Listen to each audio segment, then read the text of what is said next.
red, blue, purple light. Friends, red, blue, purple light.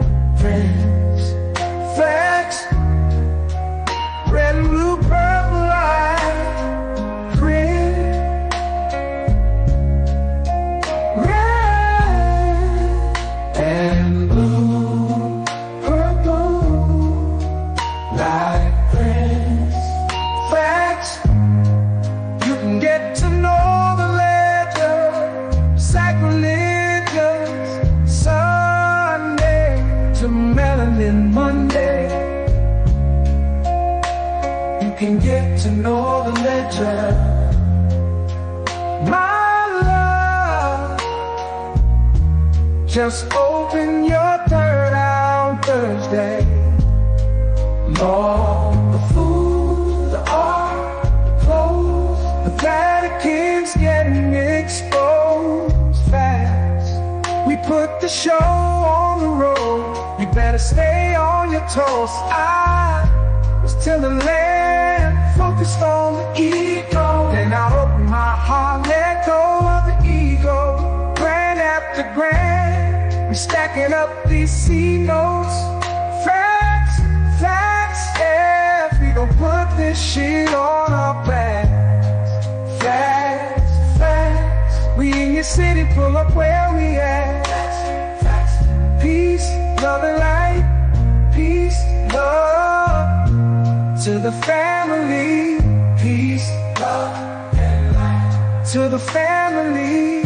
Peace, love and light to the family. These days and time, black man, is going to be the time that you have been waiting for. You came here for a reason. Whatever pressure, whatever adversity, whatever the fuck you feel, I don't know what you feel, but whatever you may be feeling is going to push you, and it's going to provoke you, and it's either going to make you or break you, similar to how pressure busts pipes or the shit makes diamonds.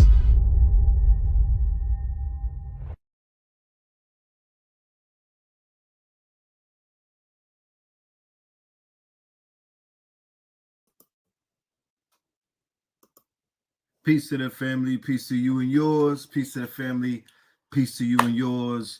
Welcome, welcome, welcome, welcome, welcome to Know the Ledger 444. You are now rocking with the best. Yes, this is your host for this afternoon, Brother Red Pillar. And today's a special episode. Today is a well-needed special episode. It is a timely episode. This episode falls under the category of health and wellness. This is a lifestyle episode. This episode is dealing with the winter solstice. This episode is dealing with detoxing. This episode is dealing with life. All right. And I have a good brother who is actually another KTL alumni. Me and his brother, we go way back, I believe all the way to Blog Talk days. All right. Brother Professor Gabriel has been holding it down with us, doing his damn thing. So it's only right that we bring the good brother forward, especially in the beginning of this new fiscal year, or I would say during flu season and during the winter solstice. Let's just scrap all of that new year shit out the way. During flu season, a mutated flu season, and the winter solstice. All right. Time to detox, time to get right, time to take shit serious, and time to stop playing. So without any further ado, ladies and gentlemen, I want to bring to you our good brother, none other than Professor Gabriel Hernandez in the building. Peace to the God. Peace and love. Peace and love. Peace and love. How are you, King? Man, all is well, brother. Good to see you. Good to see you. Likewise. No doubt, man. Before we get started, please introduce yourself. We have a lot of new members in the building and whatnot, people who are not from the Blog Talk era. So this will be their first time in your presence. So definitely introduce yourself. Indeed. Give thanks again, brother. For those who don't know, I'm Dr. Gabriel Hernandez L. I'm a naturopathic doctor, acupuncturist, herbalist. I've been teaching medical Qigong for a little over 25 years now. And you know, I have been in the community in the Atlanta area, um, again for the last 25 years plus, assisting people, helping people. I've owned a few restaurants in Atlanta, Mhm. and I'm still doing the work. I'm more into the Right. agriculture side of things these days, I was and just just about to say, when we gonna talk about that green thumb of yours, you and your wife, you know what I'm saying? yeah, I we had could. some of your greens at the vegan social before. True, I true. was Yes, highly yes, yes. impressed. Yeah, I've been growing. I got involved in agriculture actually due to the work you were doing in Blog Talk as far back as 2010. You introduced me to a brother known by Mr. Anderson. Mr. Anderson, Yes, the gold and soil, right? With the black gold. that's right. Shout out to Yeah, Mr. Anderson. shout out to brother Anderson, Mr. Anderson. Yeah, so I linked up with him first time I heard you guys bring him on the show. He came out to the house, inspected my land, showed me what I could do. He gave me some of the first, insights on how to start to work with the earth. And then Oh, from there, about 6 years ago, 7 years ago, I met a goddess of a young woman who was knee deep in farming, and just first thing she showed me was she was growing goji berries in the backyard on the south side of Atlanta, and I was like, so of course I had to give her two children that's immediately, right. and so yeah, that's how I got into agriculture. No doubt. Congratulations. I've said on occasions that men who are into produce are they receive a different gaze in the eyes of their counterparts. The female gaze, I've been told, is one of production. Especially if you could show and prove that you could produce. Henceforth, why they had so many baby booms in Detroit and in Chicago when those men were in what? Manufacturing and in production. Clean money though, not what they're doing now. Clean. These men had 3 or 4 families. When you hear about the great grandfathers and the grandfathers in the South who had 30 children, but they also had 30 acres though. They leave that part out, you know what I mean? So it's like production, produce is a key to bringing the family back into more of a cohesive state. I was just reading an article the other day where somebody was talking about in all other cultures, it's not frowned upon to have multi-generationals in the house, like the grandmother and the mother, and then the child might have children and they stay in the house as well. They don't frown upon that in African culture, Asian culture, Indian culture, and some other cultures, but they definitely frown upon that in our culture, this individual mind state to where we all have to be separated and whatnot. So the first question I want to ask you, my good brother, Sure. is what is there a connection between produce, farming, and family? Cool, man. There definitely is. You're really speaking to like my last year in mission with Okay. that whole statement. So I have a small farm in Atlanta, but Oh, you last do? yeah, very very small farm on the south Okay. side, and then Congrats on that. my grandmother. And speaking of the grandfathers from those days, like I come directly from that. Okay. So I had to come down to South Carolina, where my family's from, and my grandmother and my grandfather had recently passed. My mother was reaching out to me, asking me, could I assist her family land into some agricultural farmland. And Yes. so I basically came down here on a mission. I was coming down like on the weekends.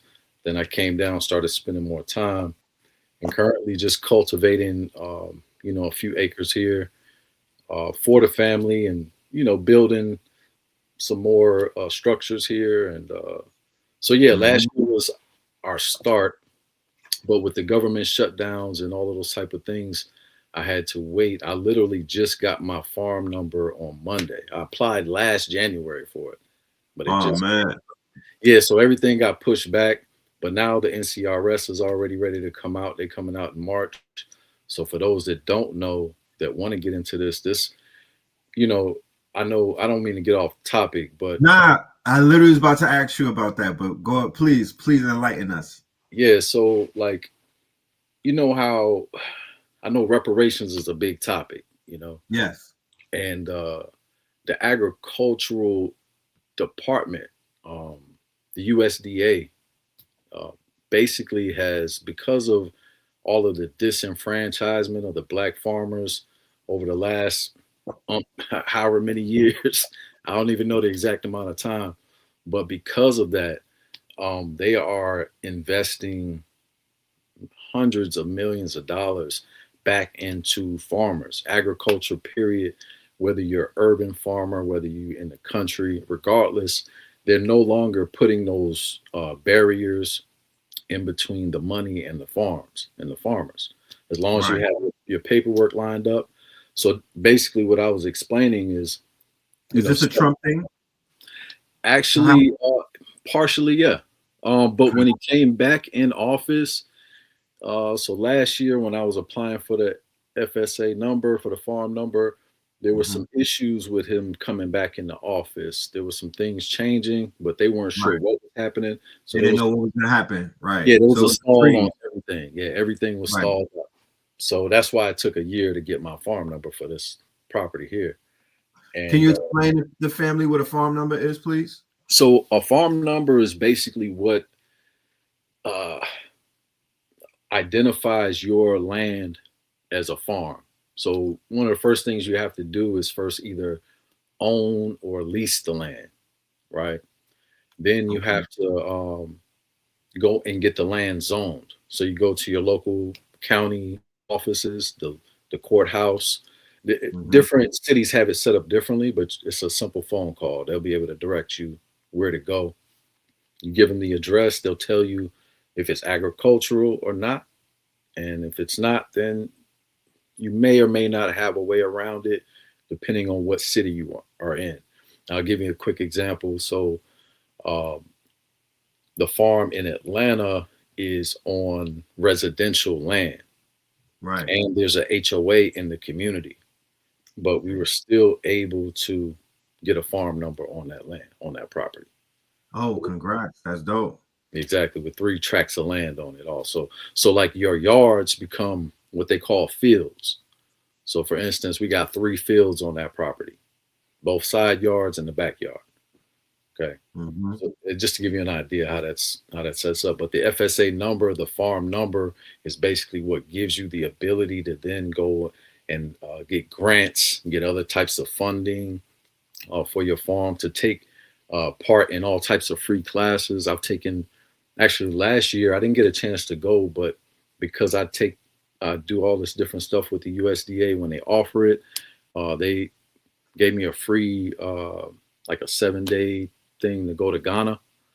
But I had other stuff going on at the time. But yeah, I mean, it's really, sky's the limit. And if you Okay. have any type of grant writing experience, um, you can go into grants.gov, and there's literally hundreds of millions of dollars available for whatever you want to do. So Right. yeah.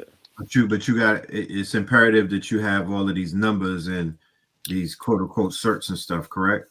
Yeah, as long as you have your FSA, your farm number, you're pretty much good to go. And then Pretty much. pretty much after that, they'll set up a meeting for you with the NCRS, which is another department within the USDA. And what they do is they come out, assess your property, and then they tell you how much money you're going to need, like basically how big of a check they're going to cut for you for your property to help you either put high tunnels, or if you need help with your irrigation, or for Right. like, for instance, not only this land here, but the farm in Atlanta is also highly erodible land. So that land requires a little bit of adjusting, and so that takes money, and Right. they provide those funds to get you going. So it's So a great program. question. Mhm. Let's say that I was eyeing an acre, 3 or 4 Mhm. before.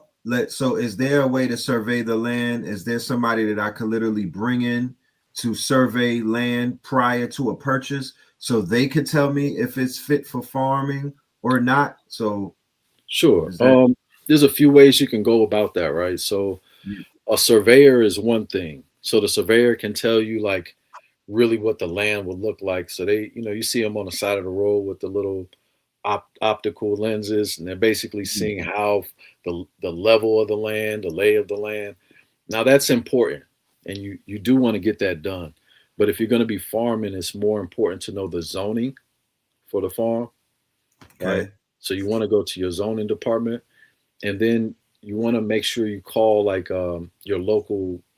Usually, most cities will test water for you. Okay. They have a program where they'll do a free test for water, not necessarily for your well, but it'll be like to test like a creek on your land to make sure it's not contaminated. Contaminated, right. Yeah, you got to go through your city to see who offers that for your city. Um, Okay. and you do want to test the water if you do have water and the soil. So you want to get soil tests and water tests if you have water. Like on this land, we have a creek. So, but I've known this is literally my ancestral land. My mother and her brothers and sisters grew up here playing, On that land. Yeah, my Dope. grandfather built this house. So, uh, So, yeah, when I got here last year, I noticed in the backyard there was about a dozen elderberry trees. I was like, what? wow. Like, thank you, God. You feel me? Yeah, It's a layup. easy. Yes. But yeah, that's really all you need. The NCRS, because once you get your farm number, the NCRS will actually send people out to the land to actually give it a further look. Like, so in March, I got them coming out here to let me know. I kind of already know what's going on, but they basically write it down, put it on paper, and they cut the checks to help you fix it. So let's say that I'm sitting on multiple acres Mm-hmm. and the land goes far back. And I just say, you know what? I want to convert one of those acres into an elderberry farm, right? Mm-hmm. This will be the process that I would have to go about that you just mentioned to get it, to have it surveyed, get the soil tested, apply for my license and whatnot. Did you call that the FSA? FSA, yep. When you look up FSA, you're gonna see that it's gonna be connected to the USDA. So it's gonna say Office of the USDA. Oh, okay. It's usually housed in the same office with the USDA. They just have a different job within that organization. Have you faced any type of quote unquote racial disparities in this? Because I know that you're very aware of how the Albion moves in business and things of that nature, and I'm sure you're aware of the gripes that some of the farmers have put out there, the melanated farmers. For sure. In your demonstration, have you seen any type of pushback from clerks or any type of officials? Nah, I think because of whatever happened with the law, they are very touchy with that. They are very gentle with you. They are very helpful. They make sure whatever questions you got, they make sure they give you direct numbers. Like I've gotten nothing but like the red carpet service, to be honest with you. Dope. I've seen an influx over the years, especially in New York, where a lot of the quote unquote city slickers have decided to, do the reverse migration and venture south, right? Some back to their ancestral lands, such as what you're pointing out, grandmama, grandfathers, people that were sitting on this land and whatnot. Some people cashed out and went and bought land and decided to go back. In your experience, right, and being that you're in it, and I'm sure that you've connected to networks of people, what would you say that looks like? Like, what would your assessment be? Is that still happening? Is it happening more or is it happening less? do you see an exodus out of the mega cities and the big cities more so into rural areas, or do you see rural areas still spilling into the cities and whatnot? It's still a little bit of both, because you got your people in the city that are realizing how valuable the country really is. Right. And so yeah, they're making that move.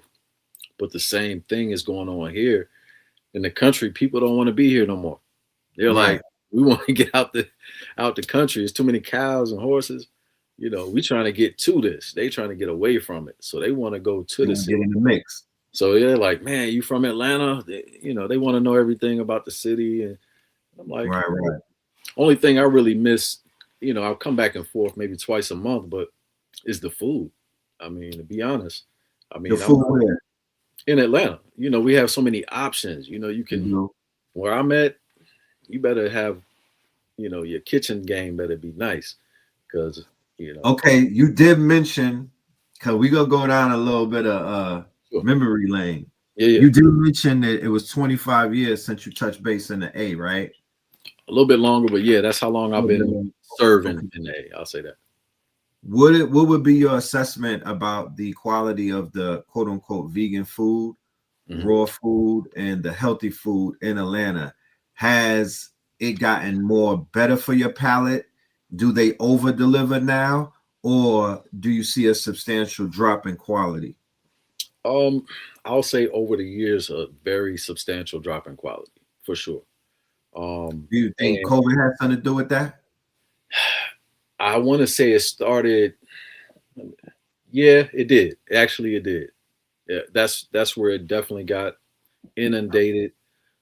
People who had really no horse in the game was like, this is a good way to make some bread.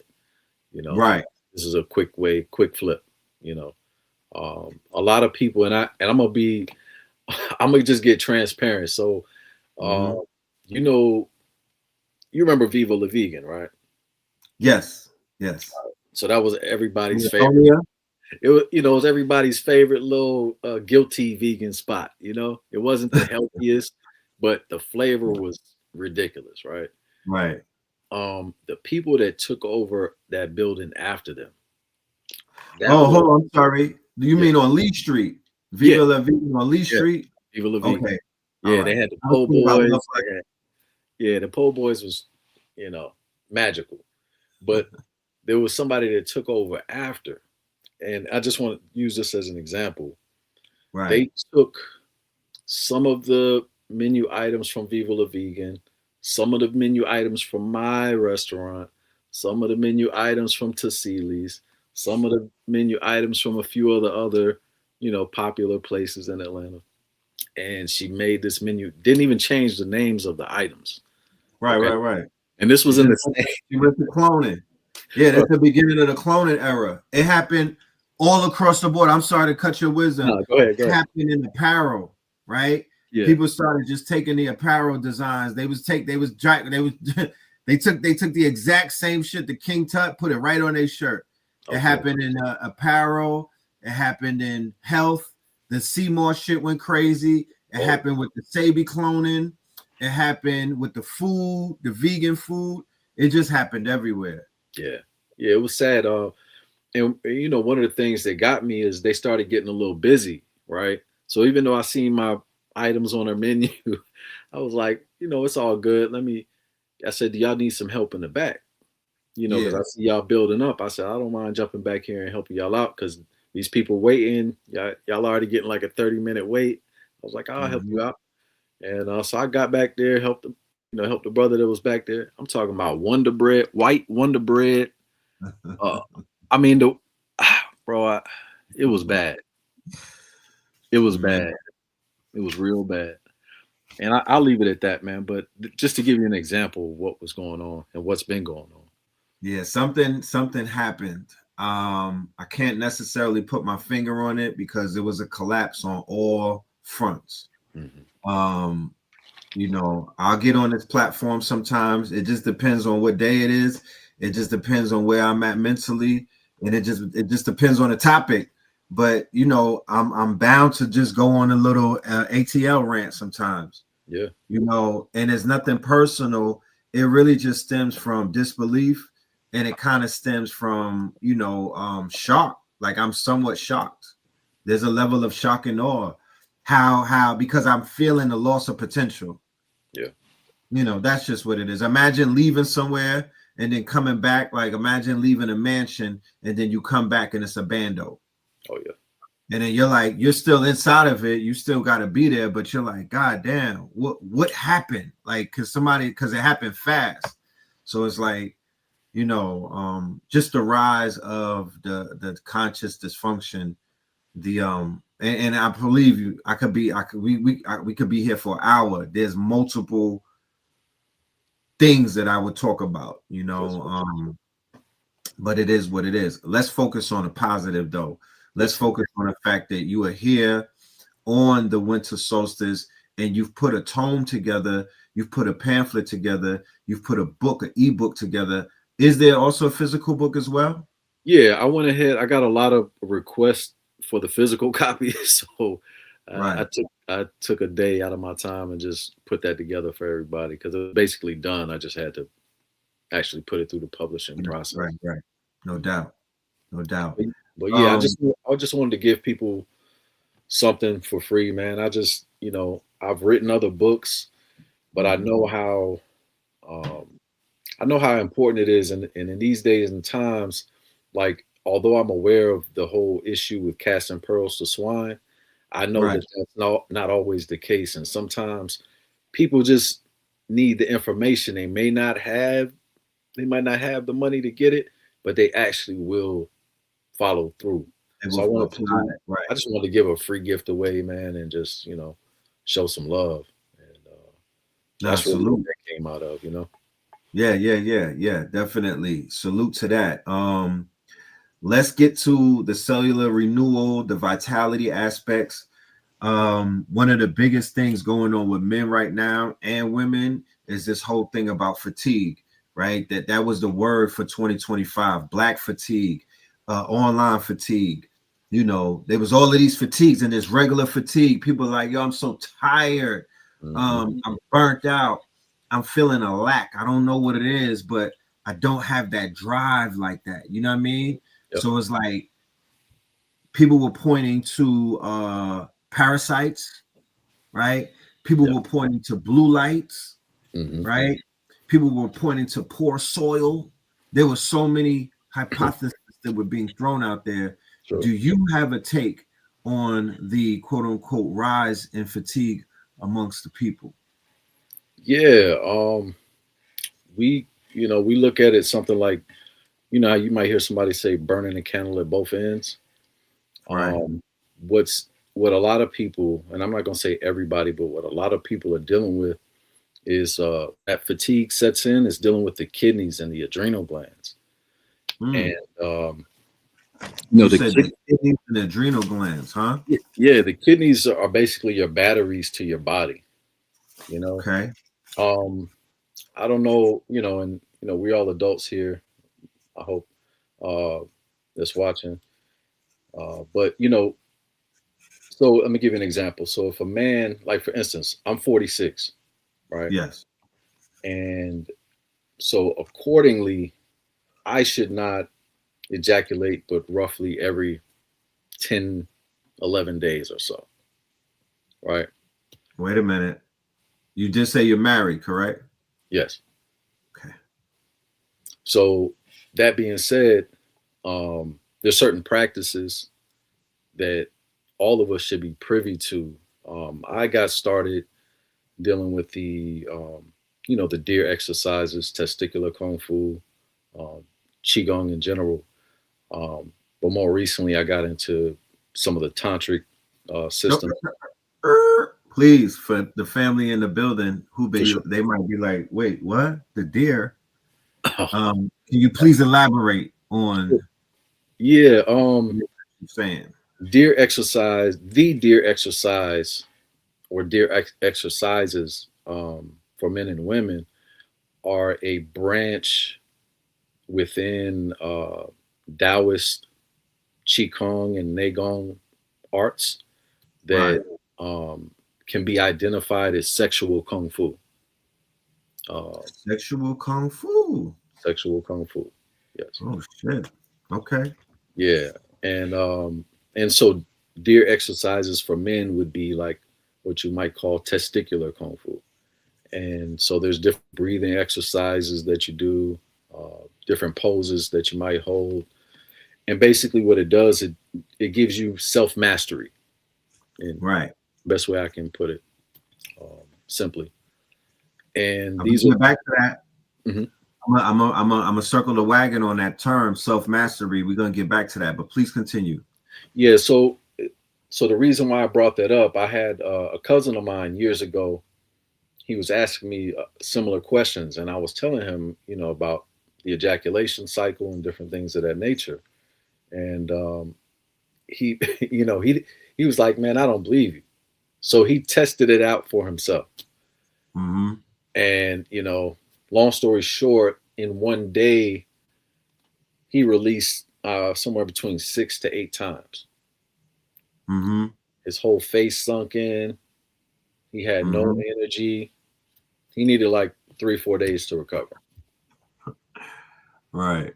And getting to actually see that in front of me, because at the time I was probably 22, maybe 23 years old. So I had been Right. studying for a few years, and I knew it theoretically.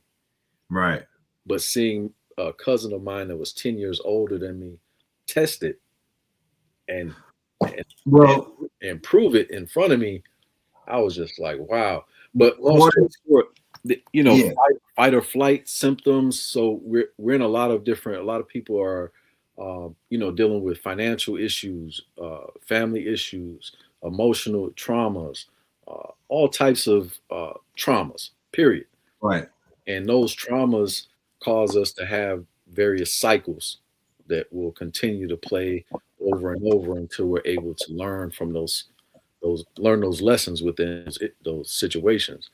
And Right. so as long as you're chasing your tail and burning both candles at the end, you're not eating correctly, you're not getting enough sleep for yourself, you're not doing any kind of meditation, you're going to work, you're coming home trying to chase the children, you're trying to get food, you're trying to still run to the store, do what you got to do.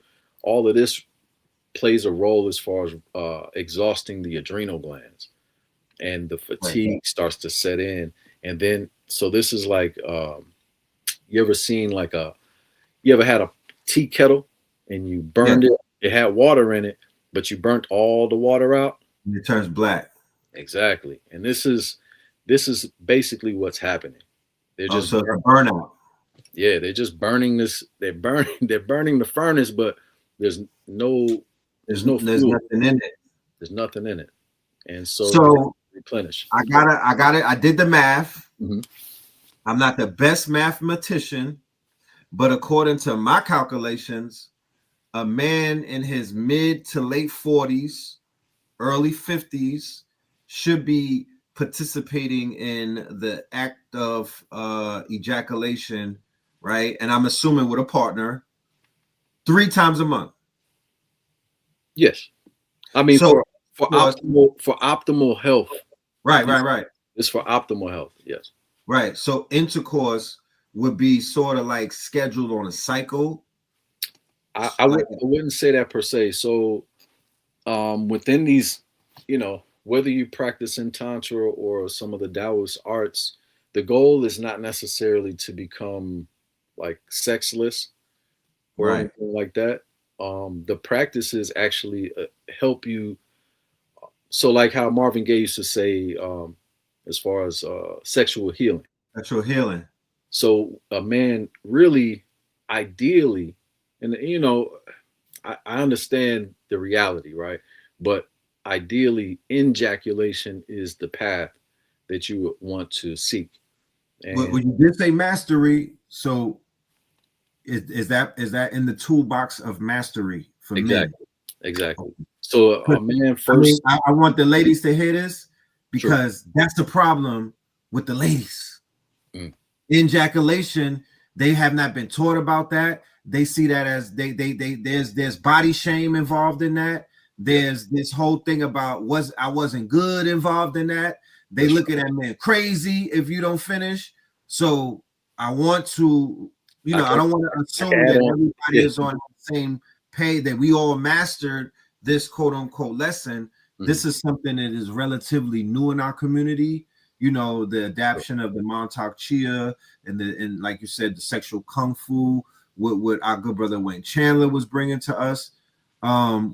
When our generation starts speaking about it to the younger generation that are online, they're like, wait, what are you talking about? Like, they know what No Fap November is, but they don't know about ejaculation to that degree now. So I would love to elaborate.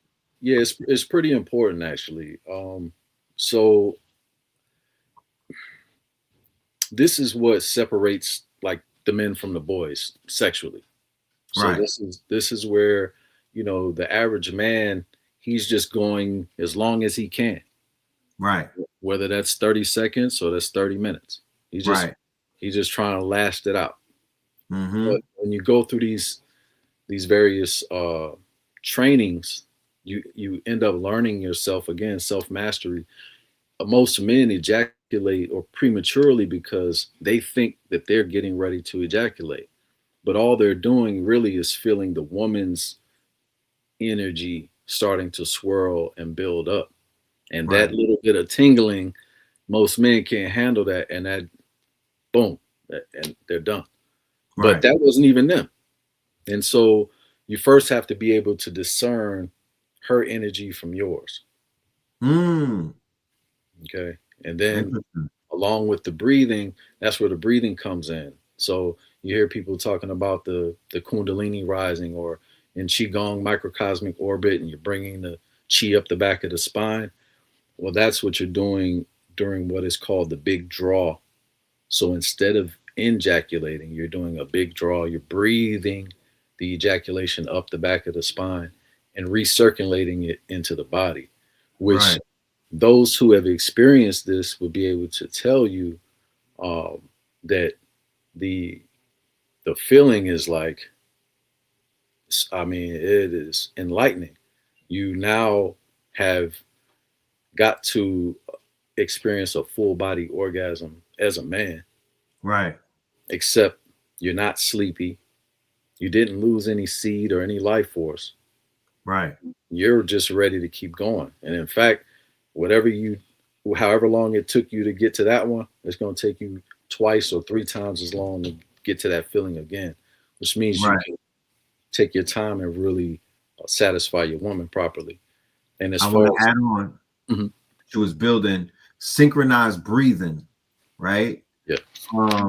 I was in a session before with a queen, and we lined up spine to spine, and then we got in sync with our breathing, and we became one. It was it was very interesting, and she was guiding me through the whole thing. You feel me? And it was like, once we locked in, it literally was like one person, one unit, one source. Yeah. So what do you know about that? I haven't done that particular practice per se, but what I can say is that the amount of spiritual experiences to be had during sexual intercourse are innumerable when you have a partner that is willing to go there with you and have the willingness to take their time, do these exercises with you, because it like removes the layer of lust off, and it's like we really about to get to this work, So it's a different type of mind state that you have to have, and finding someone to actually engage with you on that level is definitely not easy to do. It's definitely, that's like finding a needle in a haystack. For sure. This was sort of like a double question because you brought up trauma earlier. Yep. And I think that hypersexualization and trauma are intricately tied to one another, right? Sometimes men who go throughout the world and take in so much trauma and take in so much, quote unquote, they they absorb so much, right? Mm-hmm. And their way of releasing that trauma so they don't quote unquote blow up, right? Because when you take too many things in, going back to that kettle, that kettle analogy, you Mm-hmm. know, you'll blow the lid, right? Right. So certain people snap when they can't, you know, they get a mental snap and whatnot. So Mm-hmm. some men, they're able to offset their trauma by masturbation, right? By fornication and whatnot, you know, by hypersexualization, just chasing a cat, you know, and just using their phallus as a ways to just dump pain and trauma. What would be some of your to somebody who may be listening who's going through things of that nature, what would be some of your quote unquote, what would be a remedy to that? How could someone break that cycle? Yeah, so I'll speak to exactly to that. So if someone is utilizing masturbation to deal with their trauma, I mean, they might as well just be drinking, Right, because all they're doing is just getting that hit of dopamine just to forget for a minute. Um, right, so that's not a healthy way to deal with anything. I mean, that's showing that you have an addiction. So right, that's that's a whole nother conversation, and you need a little bit of assistance. right. And just being as plain as possible. No Um, doubt. if you're dealing with, if you're taking your frustrations out on the box, if you will, Right, right. um, We can say the Yoni on the show. It's on the one, Friday. exactly, Yeah. Shabbat shalom. it's It Friday. ain't Saturday yet. Yeah. So if you're taking part in that type of activity, you're it can't. And I'll say this: you can literally be transmuting a lot of that energy that way. But what you're doing is you're probably and more than likely damaging the sister in the process on a different level, you know, that you're not perceiving. Um, Toxic sperm. exactly. And but this type of energy should be transmuted through tantra, or can be, I should say. Can you Um, please explain? sure. So Yeah, when it comes to tantra, a man has to work on a woman because of the polarity and vice versa. So if a right, man is dealing with certain traumas, he can go to a female tantric practitioner, and she can help you to transmute all of that trauma. Her polarity, she can help you transmute all of that, all of right. the negativity. Make metal into gold. Exactly. And that I found more recently than anything, that's one of the easiest ways to do it.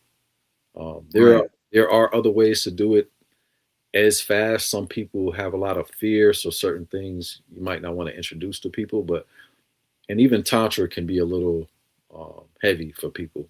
But if you want to get the weight off of you, it's an easy way to get it done. The root chakra is very powerful, and it's the foundation, and you can reach mastery through it. So right. it's a So just to elaborate on what you was talking about with tantra, let's say that somebody's in the audience and they're listening and they're like, tantra, what what is that? Is that breathing? Like, what am I to do? How am I to approach my counterpart and introduce tantra? You know what I mean? mm, Because there are some situations and relationships where it was physical from the jump. So that's what both parties expect. yeah, And let's say that a man is like, yeah, babe, I'm stressed out and whatnot. I just want to breathe tonight. You know what I'm saying? I just want a massage. And they're like, fam, like you're here mhm. to pull my tracks out. Like this, I got you on deck to take me to Pound Town. You know what I mean? I'm just saying that's really what it is sometimes. Like there are people that will push back against that.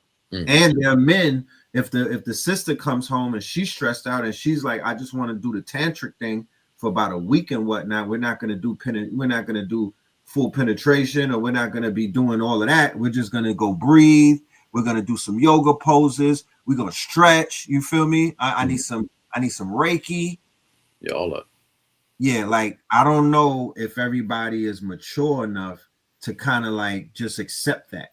No, you're right. That Is is there a way to ease that in the relationship? man, all you can do is bring it up. It's like anything. You got to lay it on the table. I mean, I've over the years, I've had uh, different women I've dealt with, and it took a long time to find somebody that was willing to do that. Most women, they may be aware of it and they'll Yeah. accept the benefits of it, Right. don't want to necessarily do it themselves or do the work that side of it. So, which you're not gonna everybody's not ready, as they say, when the student's ready, the teacher will appear. So Okay, question. sure. I'm going to cut your wisdom. So there's a lot of ladies out there who are sexually frustrated because there's a shortage of, I guess, available men. I don't know. Men who are to their standards. And I respect that. You know what I mean? It is what it is. Like I can't necessarily get in the way of that. It is what it is. This is your body, and this is how your spirit is telling you. If you elevate it in your frequency, you damn right you need to have some standards and whatnot. Yeah. Is it so? Let's just say that there's that they find themselves a partner, right?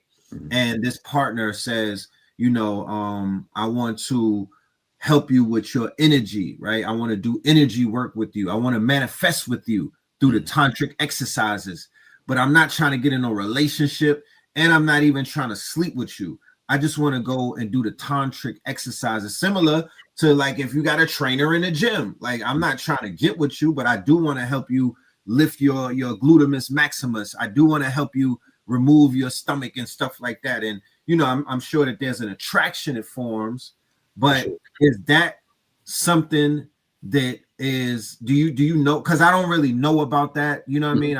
I'm in Atlanta, but I don't know what the tantric circles are looking like. I was just listening to a video last night about a place where it's a swingers club.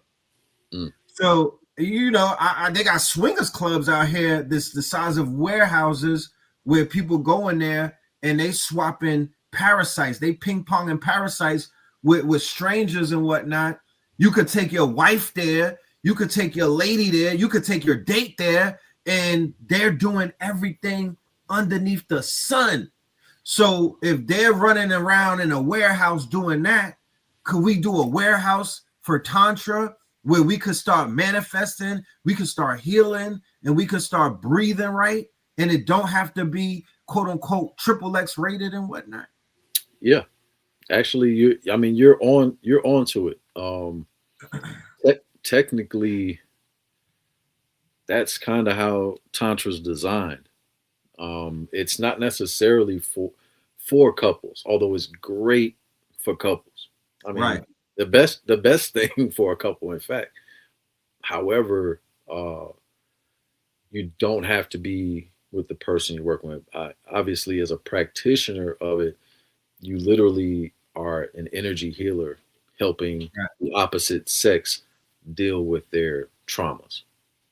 Okay. That's literally what that work is all about. I know it looks differently when you see the videos, and a lot of people do put a bad light on it. You know what I mean? In the sexuality perspective. Yes, and not even that sex, sex is not the issue with sexuality. It's just when you whore it out.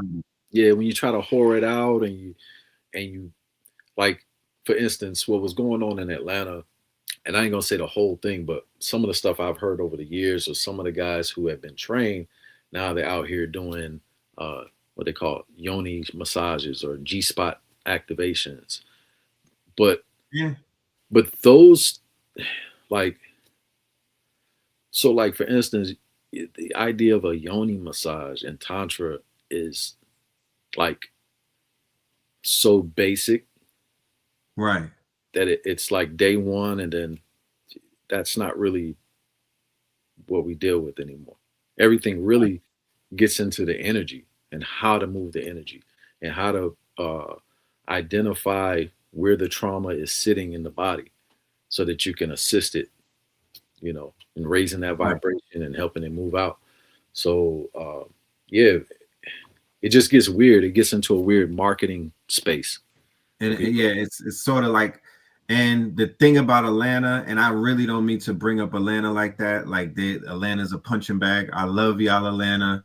You know, big ups to the city, right? For sure. But you know, in places like an Atlanta or other places where there's a lot of promiscuity, there's literally that thin line that once it's crossed, it'll go where it goes. You feel me? And there's just lines that get crossed out here a lot. I see. You know what I mean? There's a lot of lines that get crossed out here. What about fasting? Right? Is there a way to fast for men, especially hypersexualized men? For sure. Hypersexualized, because they say everybody, oh, I'm abstinent, I'm not giving it away. Yeah. But I don't want to say that. I don't want to say that. No, I want to be respectful. People be think I punch down and whatnot when I start talking about things. But I'm a Scorpio, so we just go in. You know what I mean? Like, I'm dealing with both genders. I'm dealing with all scenarios. I'm just putting it out. I'm just putting it all out there. And sometimes that could be a bit too much for people. So I'm going to be respectful as to what I was going to say. But fasting, right? Yeah. What are your thoughts on that? What are your thoughts? Because when you brought up the whole thing about the 3 times a month, if you're practicing ejaculation or if you're practicing certain, right? So I was like, that sounds great and whatnot. That would entail a level of fasting, though, for somebody who is, let's say, if somebody was active, there's people active 4 times a day, 3 times a day, depending on who you with. You know what I mean? So there would have to be a level of fasting to say, nah, we're going to build this energy up. We're going to build this chi up. We're going to build this charge up. We're going to build this attraction up. You feel me? Yeah. Like we're gonna make this thing a thing. So when we do link up, it's gonna be like we link. It's gonna hit like 1,000 times more. Yeah. So what's your thoughts on that? Yeah. Man, I'm just gonna come right out with it. You know, it's 100 days planting the seed is what we call it. You know, right. I think we had a conversation. If I had to think back, it was probably 2012, 2013. We used to go to these little meetings. I don't know if you remember, off of Memorial, at the brother's house, the producer's house. With the Moors? Yeah, you remember the brother? We used to all Tuesday. And I think you were telling me you had done something similar, and basically you take 100 days. You know, in Qigong traditions, it's called planting the seed. Yeah, I was doing tantra with my partner back then. I did a whole year, right? Tantra routine to whereas it was I called it a top down approach. You feel me? So we went from the top down. We connected here first. You know what I mean? We connected in the mind. It was very mental. It was very ethereal. You know, then it turned into more of a tantra type of thing. You know, never intercourse. You know what I mean? But by the time we got to that point to where we connected and whatnot, definitely it was magnetic. It was very special. Yeah, sure. Yeah, so the fasting is again 100 days. So if any man wants to recharge, reset, he needs 100 days. Wait, 100 days. And what is compromise of that fast for the 100 days? What are we doing? So typically, all right. So you could the simple way to do it is just say no sex. Don't touch yourself. Don't touch anyone else for 100 days, and just keep it that simple. Now, with a chastity belt? Nah, just having some basic discipline. Just some discipline. Just hug it out. But ideally, if you're going to do the 100 days, you want to have a practice to go with that. So if it's deer exercises, if it's Ting Sing Qigong, if it's Wei Qi Liu Fa, or whatever your system is, if it's the Tantra practices, because Tantra uses Qigong as well. And so, you want to find your practice, whatever that is. It can be one practice. It can be a full system. And for 100 days, you just focus on that. And what, like for instance, like right now, I'm in 100 days where I'm practicing Gum Jum Gao Tit Boyi, which Come is jump out. Tit Boyi, which Tip is boy. which is iron, iron Um, shirt, golden skin, okay. and Yeah, so brother Shabazz out of New York. mhm, He was doing the iron shirt. You know what I mean? We exactly, would be like, huh. We would be, and he would take everything. yeah, and it's I mean, you have to go 100 days without sex to practice this certain systems. So to gain certain skills in kung fu and in martial art world, you have to abstain. You have to give up certain pleasures to reach certain levels Reach of certain mastery. levels. Hmm. And That so it's, goes back to what you said about self mastery. I'm so glad we having this conversation. I'm almost nerding out because to the best of my ability, I get on this platform and I throw it out there every now and then because I know so many men struggling, and I just know so many men don't even know. correct. Like Lord forbid if I was able to get this information in my teenager years, I could have avoided a lot of wasted energy and time. Facts. Um, and like you said, this level of discipline in the world that we're living in right now, because of the dismal state of affairs and relationships and whatnot, I do feel that it will give you a special type of aura as a man, and a woman, of course, to practice restraint, to practice some type of boundaries and whatnot, just to not be with the everyday, type of frequency that we know is very we know that shit ain't working. You know what I mean? You could just look outside and tell. And you said that right, because tantra itself is a frequency, you It know. is. And so like these practices are their own frequency, and it literally will raise you up to those levels. Um, and even in that being said, though, just in all honesty, with great power comes great responsibility. And not to Yeah. sound cliche, but I've seen in my few years, my few short years here, some of the elders, some of the people ahead of me, take some of that knowledge and power and misuse it. So, Yeah. Yeah. although Um, some of the stuff we're saying, it may sound a little hokey. It may sound like, right. what is he talking about? But this is real stuff. And there's people out here that have developed real skill and power. And Right. it should be used for good. For But some good. Right.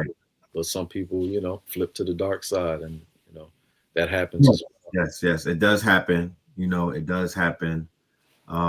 Man is infallible. You feel me? Yeah. Um, you know, and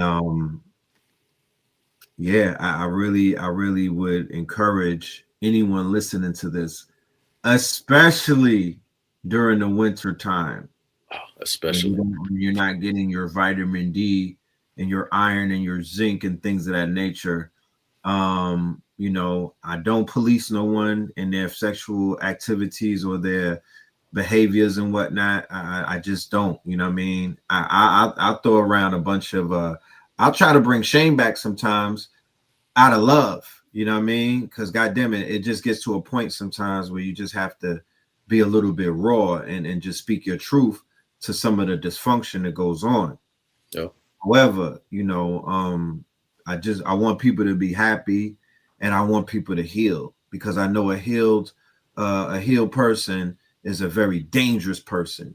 You know what I mean? Mhm. And I do know that a lot of the dysfunction, even between melanated men and women, I brought this up the other day about the Trinity.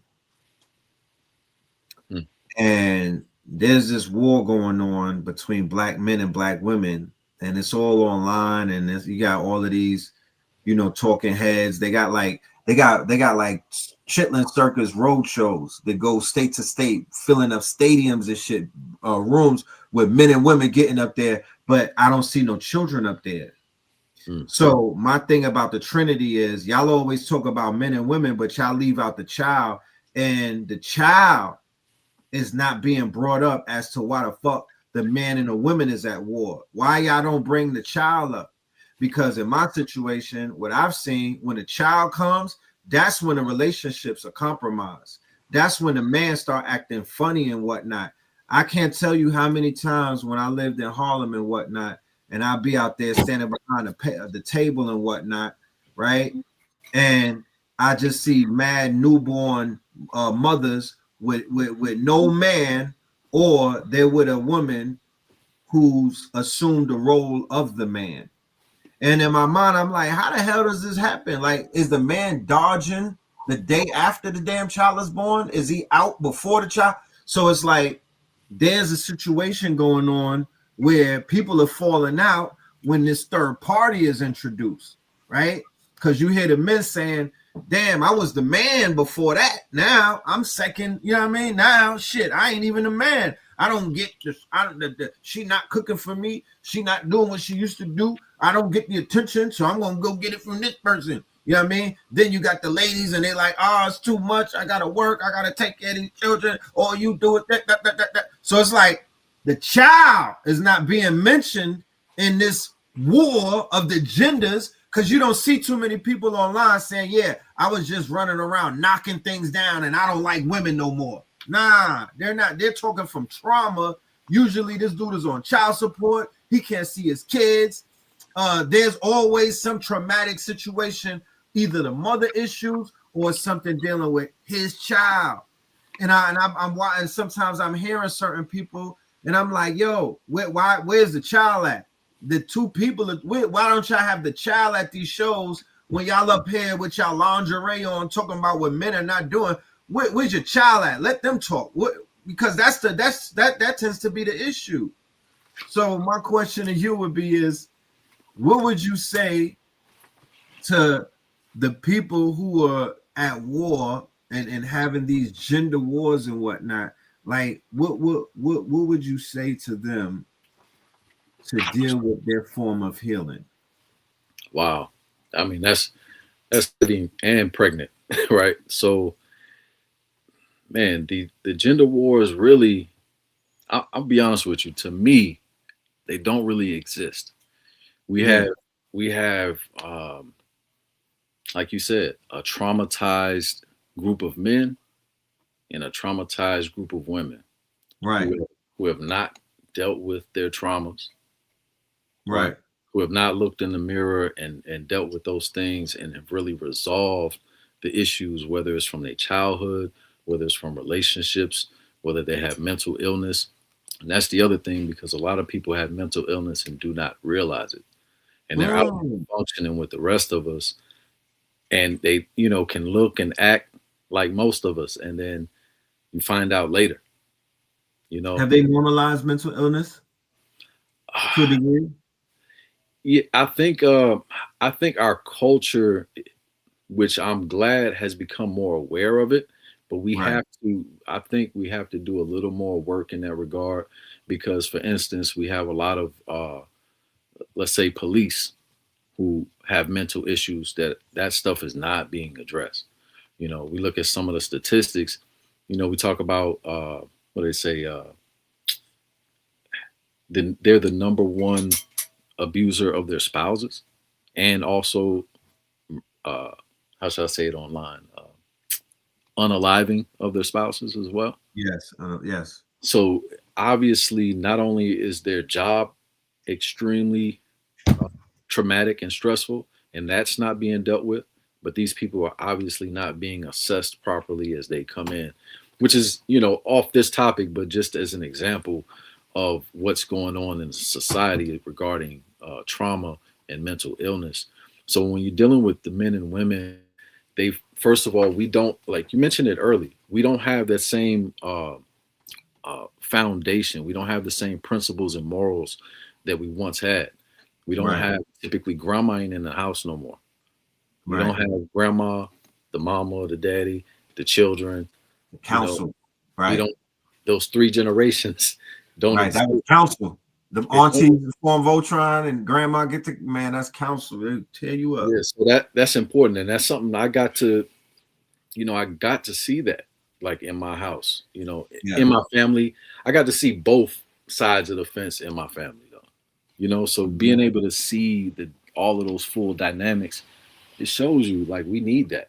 And so since these women have not been taught to be wives, they don't know their role and their duties. And the same thing for the men. They haven't been taught to be men. They haven't taught to be husbands. We're not taught to hunt anymore. We're not taught to fish. We're not taught to uh, build, how to farm. You know, Right. all of the things that I'm taking extra time out of my day to try to make sure my sons have some of these skills, you know, before they leave my care, so that when they go in the world, they go in as men, respected, skills, and experience. You know, because I didn't realize until I got into the world how little I knew. You know, I left the house at 18, like I'm ready, and then I was like, hold up, how do I write this check? You know, Right. So right here, yeah, the definition of husbandry is, which is a noun, ladies and gentlemen. You're right. Animal husbandry. The word husbandry, or that came about raising livestock. That came when we owned shit, right? The care, cultivation, and breeding of crops and animals, right? Crop husbandry, management and conservation of resources, right? So Lux Love said you can't be a husband if you don't govern land. That's right. And that goes back into my observation. This was just a basic observation that I made. It is not deep, it's not even profound.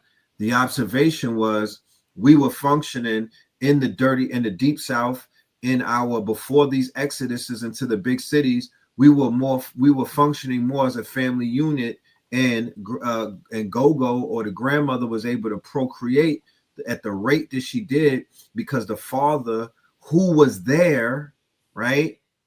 He was producing. He was in charge of the production cycles of produce. The food was coming off the land, right?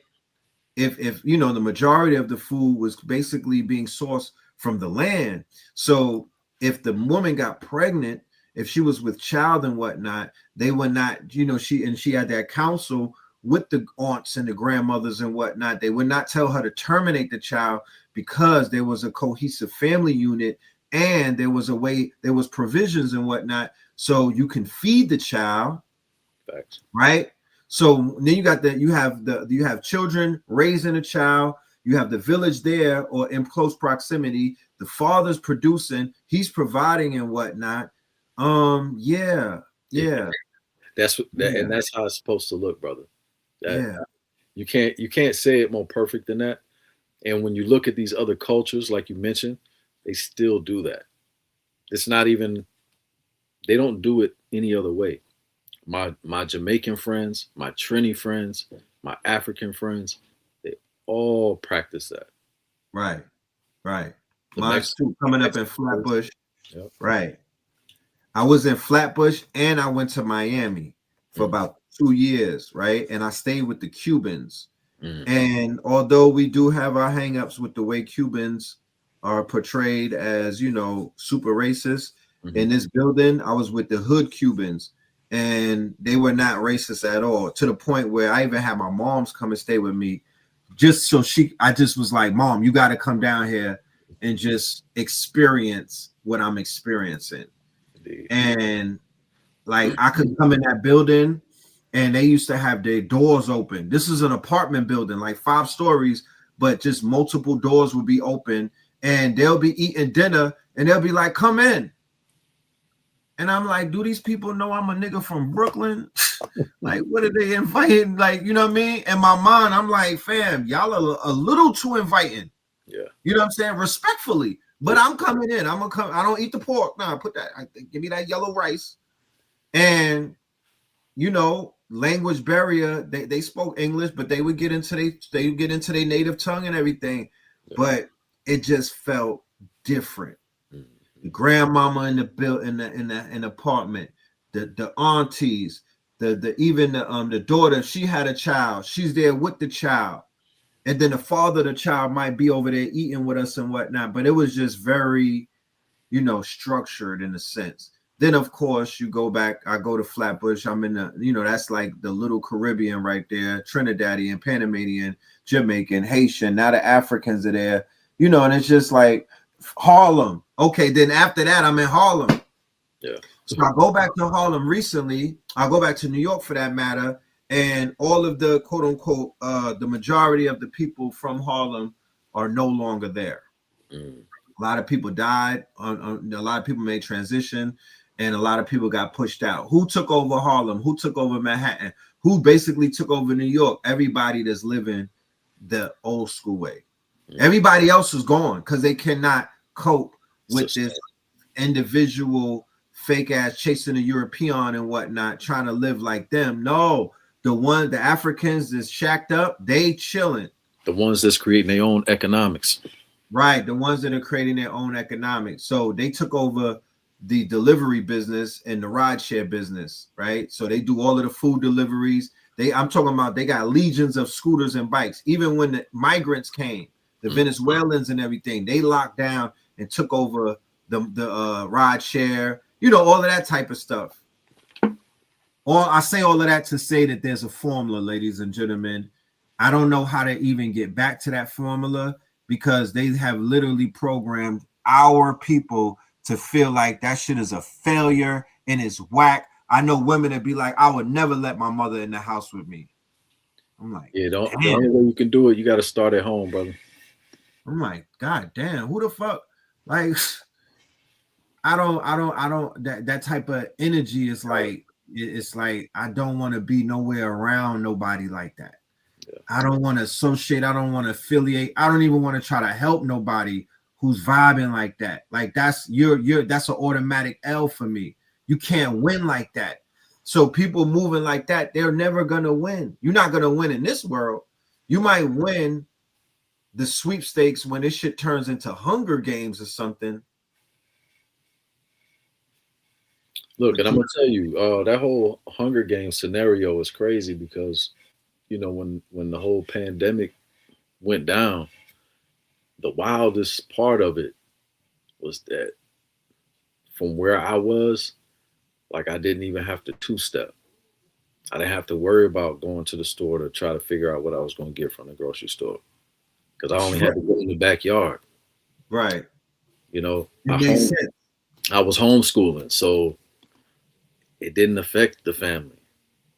I'm an herbalist and a naturopath, so we had the phone just didn't stop ringing because people needed help. So I was just I was running around Atlanta just dropping off packages. Right. You know what I mean? And you became essential. Yeah, that's right. Yeah. Shout out to my Twitch, my KTL Twitchers. Oh, and I got a chance. I was in town for class a couple weeks ago, and after class, somebody had mentioned that your brother was over at the Yellow Door, so I stopped through, said what's up. So we had I got to see him. KT or Blue? Yeah, KT. KT. Yep. Shout out to KT. You know what I mean? Yeah, that's his spot, right? The Door. I saw him advertising. Yeah. For those that don't know, I'm sure you remember that. You set up both of our first lecture together. I don't remember. You remember that? It was off of Memorial Highway. It was me, you, KT. It was at an Ethiopian restaurant. You remember that? I remember that now. Yes. Yeah. Shout out to them. Yeah. I remember that. Yeah. So I had to stop. Man, that was a long time ago. That's old ATL cycles. I be forgetting about certain things. That's like 2011. 2011. That was that run. That run. For sure. That was very instrumental for me too, Gabriel. That 2011, 2012 Atlanta run. That was my make it or break it. Yeah, I could have got lost. I could have got swallowed up and lost, and y'all would have never known. You know what I mean? They'd have been. You remember Red Pill? remember that Red Pill? You mean the nigga that looked like Blue Pill? Yeah, what happened to him? Yeah, that was a very interesting period of time. Yeah, it was. ATL. Sure was. Somebody said that girls get kicked out, boys stay when however long they ever wanted. Nah, that's not what I seen. The boys get kicked out the house, and these new. I mean, the mothers who got the boys alone, yeah, that's different. The mothers who raise those households, yeah, the boys might stay a little bit longer, and sometimes it's a little aggressive with the daughters. I've seen that. But there's also households where the boy got to go. At 18, he got to go. You know what I mean? Man up, get your shit, go to college, or get you a trade or something. And boys was getting sent to the armed services, and other generations and whatnot. They had to go for service. They had to go get a job, or they were basically kind of pushed to get into, go get you a lady or something. Regardless of whatever gender gets pushed out first, we as new parents, it's us now, y'all. It's us. We not our grandparents and we not our parents. It's us with that fuckery, with that European mind state. That's us. We don't want to hold our parents down. We don't want to bring our elderly parents into the house. We got these new girls and whatnot. They don't want nobody's parents around. Shit like that. Like we, the younger generation, X and Y and all of that crazy shit, we the ones that's acting real kooky. So yeah, we need to fix it. You know what I mean? We need to fix it. I promise you. Because the children coming up right now, the shit that they're looking at, they're gonna be, it's going to get scary if these young generations that see how our generations are doing our old heads and our elders, they're gonna fucking shit on us. Trust. It's gonna be ugly, So I would suggest that people who may be too proud begin to see the positivity and the quote unquote and other quote unquote tribes, nations, and nationalities. Humble yourself and pick up what works and adapt to that. You know what I mean? Because that is a winning formula, regardless of what anybody says. Fuck your couch. You know what I'm talking about? Yeah, let me fuck all that shit that you talk real quick, right? Over your parents, though. Hey, really? Let me speak to that formula real quick that you just mentioned. Can you hear me? Yes, I can. Okay, indeed. Yeah, just to what you said, I wanted to add on because when I first got into the restaurant business, right? I'm just as a cook. Right. I'm working next to this young man. I was 18 years old. He was 18, except he was Mexican, right? We get chopping it up because we're working together every day, side by side, and I'm learning more about him. So we're getting closer, And he's like, he lets me know that he lives in a house, him and 8 other guys, in a 2-bedroom. I'm looking at him like, what? How y'all do that? He said, oh, we just sleep wherever, And right. I said, how do y'all do the bills? He said, well, every month somebody pays all the bills. Right. And that's when it hit me. I said, you get to put away 9 months of money?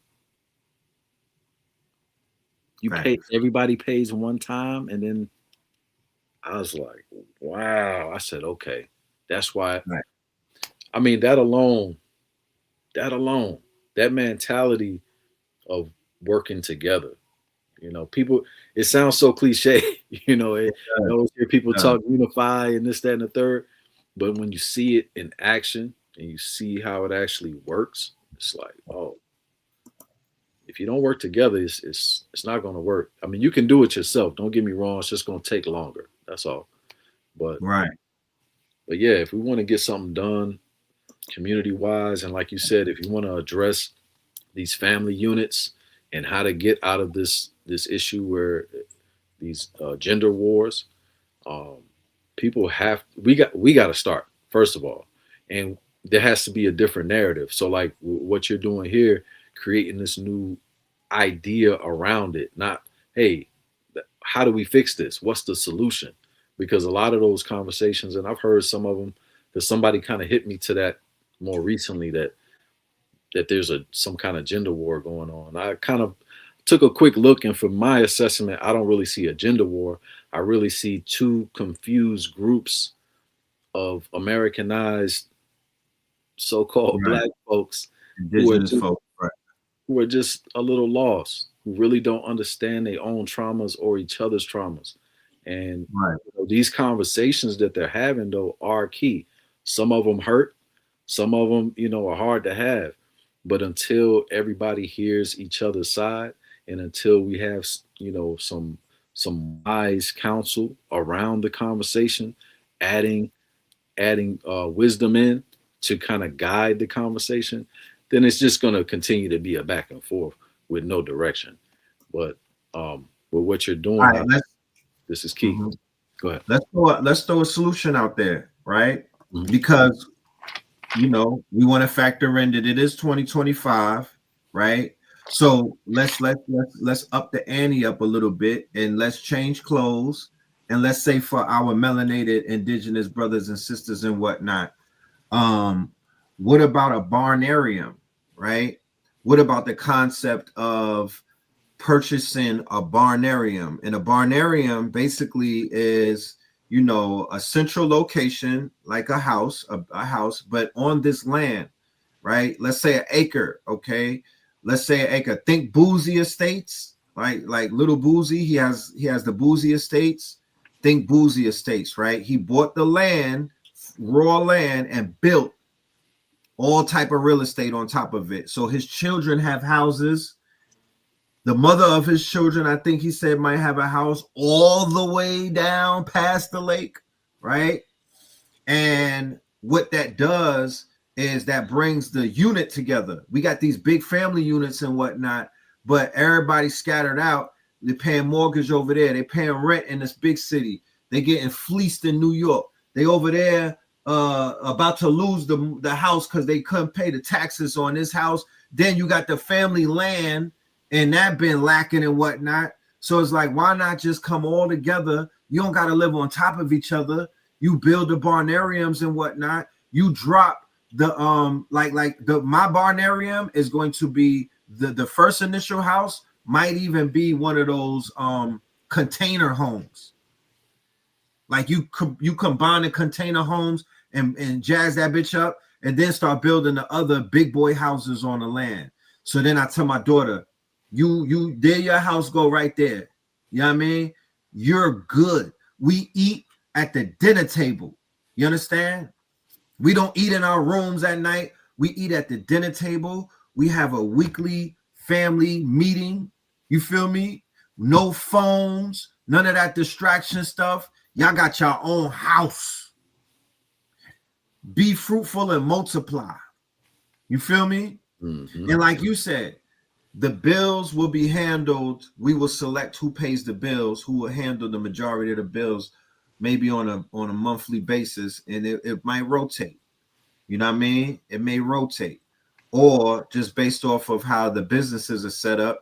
Because your house is gonna be a content house, daughter. You know what I mean? Since you want to do YouTube, that half of that check is gonna go. You got to pay the house. You got to pay the house. We're gonna do all type of what they would call, because this is a new economy. We're gonna do creator economy. We're gonna do creator economy type of stuff alongside, if you want to pursue your gifts and your talents or whatever. But we not punching the clock. We're not getting up and leaving this barnarium to go work for nobody and put them in power. You feel me? We're gonna grow fruits. We're gonna grow vegetables. We're gonna eat local. You feel me? We're gonna have a little farmers market on a strong end. We might even have a food truck. Y'all getting y'all culinary license. We're gonna create internet businesses. Like, we're gonna make this shit work. That's right. Yeah, I mean, I feel like you're kind of telling my plan online right now.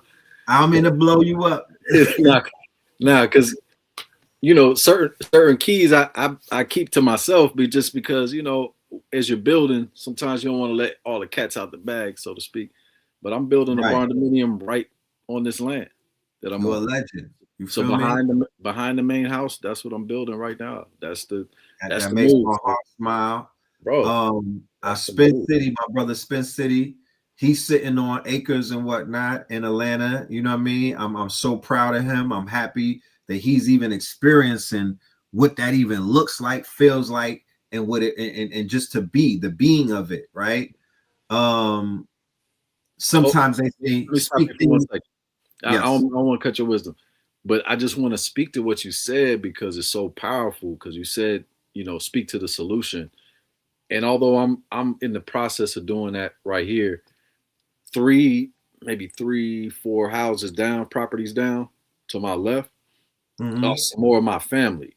Their last Beautiful. name is Brown, and they have about an acre, maybe an acre and a half over there. They got Beautiful. they got 6 houses on that land. On an acre, right? All of the Browns stay right there. Meet the Browns. Look Literally. at that. Look at that. They demonstrating right here. That's dope. Yeah. Nah, that's dope. Shout out to Acre Boys. Oh, yeah. Shout out to the brother Farrakhan. With what's the name of his thing that he's doing? The thing that Ben Exon was doing. I missed out on that Hereafter one. Farms, I believe. Hereafter Farms. Oh, okay. You got the Acre Boys. They doing their thing. Beans Estates. I'm just calling out the names of some of our melanated brothers and sisters who are literally changing people's lives by showing melanated people they have access. I did not know we had access. Yo, I went on eBay one day and they were selling land. I literally fell out. I had no idea. This was like 2010. I damn near fainted, bro. Yeah, for the low. Colorado, California, Texas. So I was pushing a website. What was it? Buyland. Buyland.com. Buyland.com. I was pushing that in my Facts Initiative. I was pushing that in like all of my lectures from like 2014 and up. You feel me? So people who was in the class, they was listening. They was going there and buying shit. You feel me? I bought 40 acres in California, San Bernardino in 2017 off of eBay. Oh my goodness. 40? 40 you acres. Got your 40 acres? I had to get my 40. Yeah, that's real. That's real. It's still available, but not in the same abundance as it was. Right. I got to get you and Blue Pill together too, because Blue Pill and H Factor, they started something called Farmy, like the Army. I literally just heard that. H Factor is out of West Point. So he has that elite military mind. So they created called the Farmy. And that was like a response to when they were scaring our people with that cutting the snaps and everything in the government shutdown. They had the fear mongering. Mm-hmm. So yeah, green thumb in it. I think that is definitely that's gonna look good on me this year. And let me simplify that too, because I might be doing a lot agriculturally, right? But I'm gonna tell you that people don't have to go that extreme. You don't have to have a bunch of land. You can have an apartment. So I do want to say that too. Like if you don't have those resources, that's fine. Like if y'all, this side note, if y'all went to my website, which he has a link to it, and I think it says it at the bottom there. We have these towers that we use. I only have 2 at the moment. Verticals. Yeah, bro.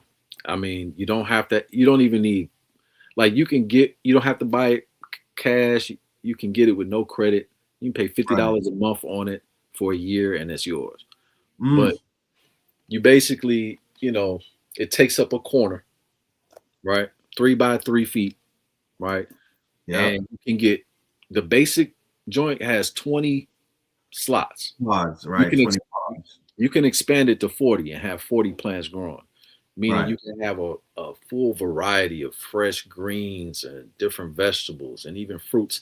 Side note, you're not supposed to put trees in it, but I started out 3 soursop trees on them. Just so you know, you do have to take it out before it starts to, get too big. Right.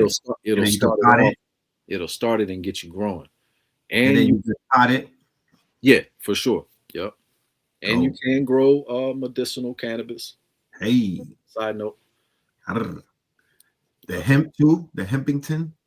The Hempington, yes, sir. Because I know that the hemp grows, that grows in abundance, and it grows beautifully in those towers, actually. Nah, that's dope. Do you got the website for anybody that may want to go ahead and put in a order? Yeah, it's right there at the bottom of your website? screen. Yeah, right at the bottom of your screen. So let's get into your offering. You know what I mean? Sure. Let's get into your offering and let's give the family the good news of the day and just let them know what exactly they have to look forward to when they receive their free 7-day raw detox guide. We're not selling you anything, family. We're gifting you something to guide you through this winter solstice that we are all on right now. And we want you to definitely take full advantage of what this brother has to offer to you. Okay. Good. Love offering. Yeah. So what I did, brother, I wrote a book back in 2015, and it was the 21-day raw vegan detox, right? Yeah. And it's packed full with all kind of information and data and food lists and how to sprout and how to do all this. It's a lot of information, and it's done well. It's got all 5 stars on Amazon. I don't like selling it on Amazon because I don't make hardly no money on Amazon, but the people that bought it there, obviously I got great reviews on it, so I'm happy about that. But I wanted to make something a little bit smaller that was easy to follow, that people didn't have to kind of go through like a textbook, because that other book, it actually has like 70 plus recipes. So it really gets down to the nitty gritty. Right. This one just has a few basic recipes because it's only to get you through those 7 days. So literally it may be 20 pages. The main 7 pages that you need to work on are those days. The other pages kind of deal with a little bit of science, little information just to guide you and give you basic information and foundations on minerals, on staying hydrated, on making sure, just giving you basic data on sprouts and just different types of food that we should be incorporating into our diet and why we should be incorporating raw foods more into our daily lifestyle. And, it explains a little bit on liver detoxification and why this is so important. What about kidney? Definitely. What about kidney detox so we get that energy? Yeah, it deals with that. Okay. Kidney detoxing is very simple. Those that know me in the city, there was a time where I used to walk around with a big glass jug. And now, it's kind of turned into a fad, But I'm still claiming I was the first. What was in the jug? Man, I had 2 main things mostly, but I usually had a few things. But the main 2 things I always had was my burdock root and my dandelion root. Okay. And those 2 herbs are excellent for kidney and liver detoxification. And that burdock also cleanses the blood. It's always been my go-to. It's my go-to. It's my secret weapon. Is that a bitter? It is. It is. Yeah. It's very bitter. But I mean, when you drink it for a while, you start to really enjoy the flavor. Right. I love it. I don't put no sweetener. Just give me that burdock and dandelion. I'm good to go. And you will have to urinate a good bit because it is a diuretic. But what I've noticed, and this is kind of a side note, but to speak to what you said about the kidneys. Can I ask you a question? I'm sorry to cut you off. Is that why the shrooms, you urinate a lot off the shrooms? Is that the same reason? That's a good question. I'm really not sure. Honestly, I don't know about that. Somebody said they couldn't scan the code. Let me see. Where could we give them a QR code? They can go straight to the site if they just go to smypharmacy.com. Okay. Yeah, Smai Pharmacy, ladies and gentlemen. Yeah, SMAI. It stands for Sekhmet's Medicine Awakens Imhotep. And Smai also is a word for Exactly. Yep. So it is Medu Netter. Beautiful, beautiful. But if you go there, just go on the site and slide through, you'll see a free book. You'll see where it's a free book there. You also mentioned the zinc and the vitamin D. We carry those things. I'm sorry. I also have the PDF on Buy Me a Coffee, ladies and gentlemen. I do have it on Buy Me a Coffee as a free download. So you also have the option to get it from there. I will throw the website here, and I'll also give you the Buy Me the Coffee link. Please continue. I'm sorry for cutting you. No, you good. You good. I even forgot where I was, to be honest. I forgot what I was saying, brother. The last word that you said? Yeah, where was I at? I was following you on the coffee and forgot where I was at. Oh, basically just the so you can find it on the zinc. You had mentioned the zinc and the magnesium, right? Yeah, all of those things, you can find all those on the site. We have a lot of different herbs for different things that can help people. But I would also say if you don't know what you need, then you can also contact me for a consultation. I'll be glad to direct you in the right direction if you're not sure what to do.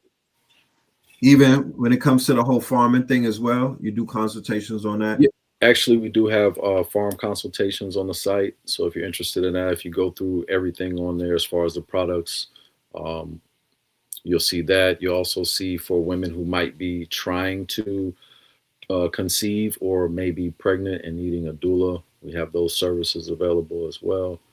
But if you go through the site, you'll be able to see all of the different products and services we have for the public. All right. Beautiful, beautiful. Yeah. Beautiful. Very just proud of what you're doing. Oh, indeed. Same here, brother. You already know. You already know. But I need to come out to Stone Mountain. When the next time you're going up there? You know what, my good brother?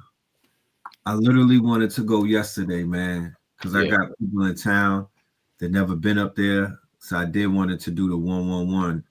I'm gonna link up with Brother Rich later on. We got a studio session, so I'm gonna find out. We're gonna talk about it. Studio session. Did you hear the masterpiece that me and Henri put together? No, come on now. You gotta send me that, bro. All right, I'll send it to you when we hang up. When we get off here. Shout out to Big Yo. You know what I mean? Yeah. Did y'all go there, Big Yo? Yeah, that's the bro. My guy right there, man. That's my guy. Yeah. We was able to knock a whole project out with him. Very, very effortlessly. Very professional. Yeah. Very comfortably, I would say. Very comfortably. Yeah. Shout out to Henri. Shout out to the whole fam. Somebody wants to know, where's the best place to get full health diagnostic?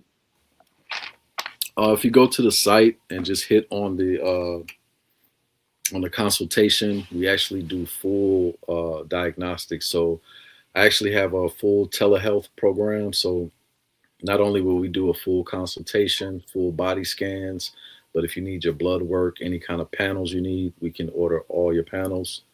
We even take certain insurance. So we've come a long way in that regard into what naturopaths are able to do nowadays. Oh, for sure. Is the inclusion of Maha and Robert Downey Jr., has that been beneficial? And have you seen an immediate change in regards to access as a result of the JFK Jr. getting into his position? Now, when you said the Maha, that's his movement, Make America Healthy Again.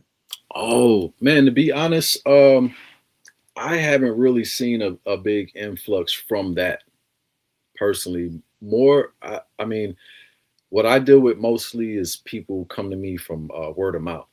Right.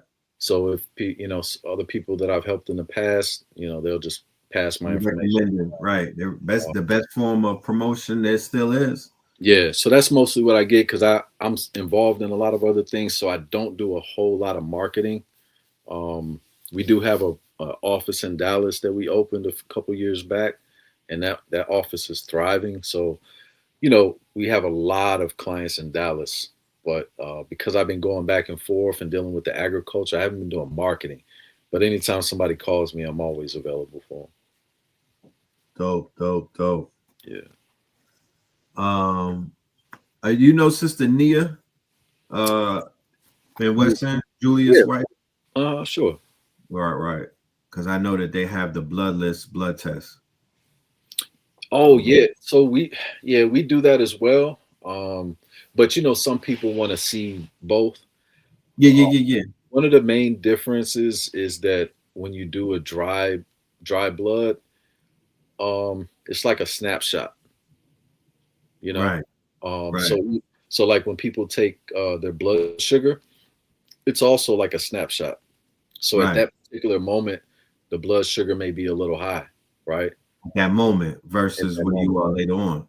But exactly. So the body is constantly going through flux Changes, right, fluxes. and changes, and so when we do it with the non-blood, I feel like we get a better reading personally.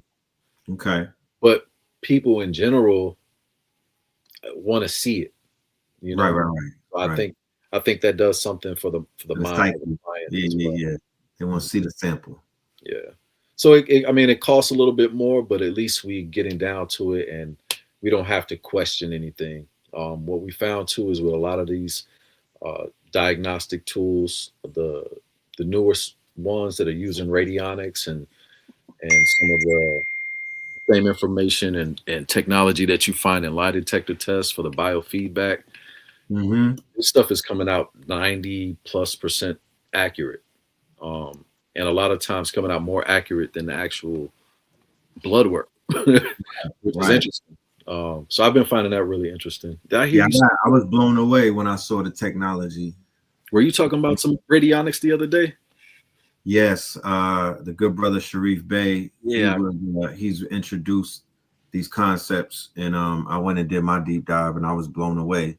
yeah. So in the school I went to for acupuncture, part of our program was bioenergetics and radionics.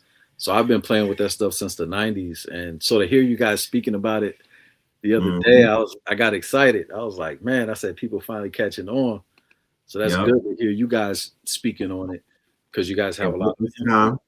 so it can trickle down and people can start Right, right. getting It's out about definitely the timing on that is correct. You know what I mean? So we're gonna it. Yeah. tackle that. Let them know, leave them with some words. Let the family know what exactly, some advice for them going through these winter months, of course. Okay. But brothers and sisters that are out here struggling with their quote unquote health. Mhm. And I also want to speak, of course, to the influx in parasites and people wanting to get rid of those parasites once they become aware of the dangers and the effects of the parasite infections, right? Mhm. Yeah. So I just want you to share what the 7-day raw food fast and the detox is going to do for them. Mhm. Where are they going to look? What are some of the challenges that they're going to face going through the 7-day raw? Yeah. Because I don't want nobody to just jump in that water and just think that it's going to be a doggy paddle. We can't, you know what I mean? So by day 3 or 4, we want them to know what they're going to be looking forward to. Okay. So basically what you're going to find in the book is um a basic but comprehensive guide on how to cleanse and detox properly. It's not a whole lot of fluff. That's why it's only 20 or so pages. So I don't have any fat in this book. Mm, There's no opinion. None of right, my, I'm not meandering on the page. right. I just, I just put the data, and I put it like that because that's how I like to receive data. I can't really speak for everyone else, but I made it in a way that I thought would be very easily understandable and acceptable. I gave you a routine from day to night, what to do throughout the day, and how to do it and still function and still go to work and live your life and do what you have to do. Because some Right, of these cleanses, as you well know, can have you on the bathroom for days and you need to take time off of work, or you need to make sure you do it on the weekend, so Right. forth and so on. So it's very gentle. It does not affect your daily activities. All you're doing is supplementing what you usually would eat or would drink for something a little bit better that actually facilitates detoxification in the body.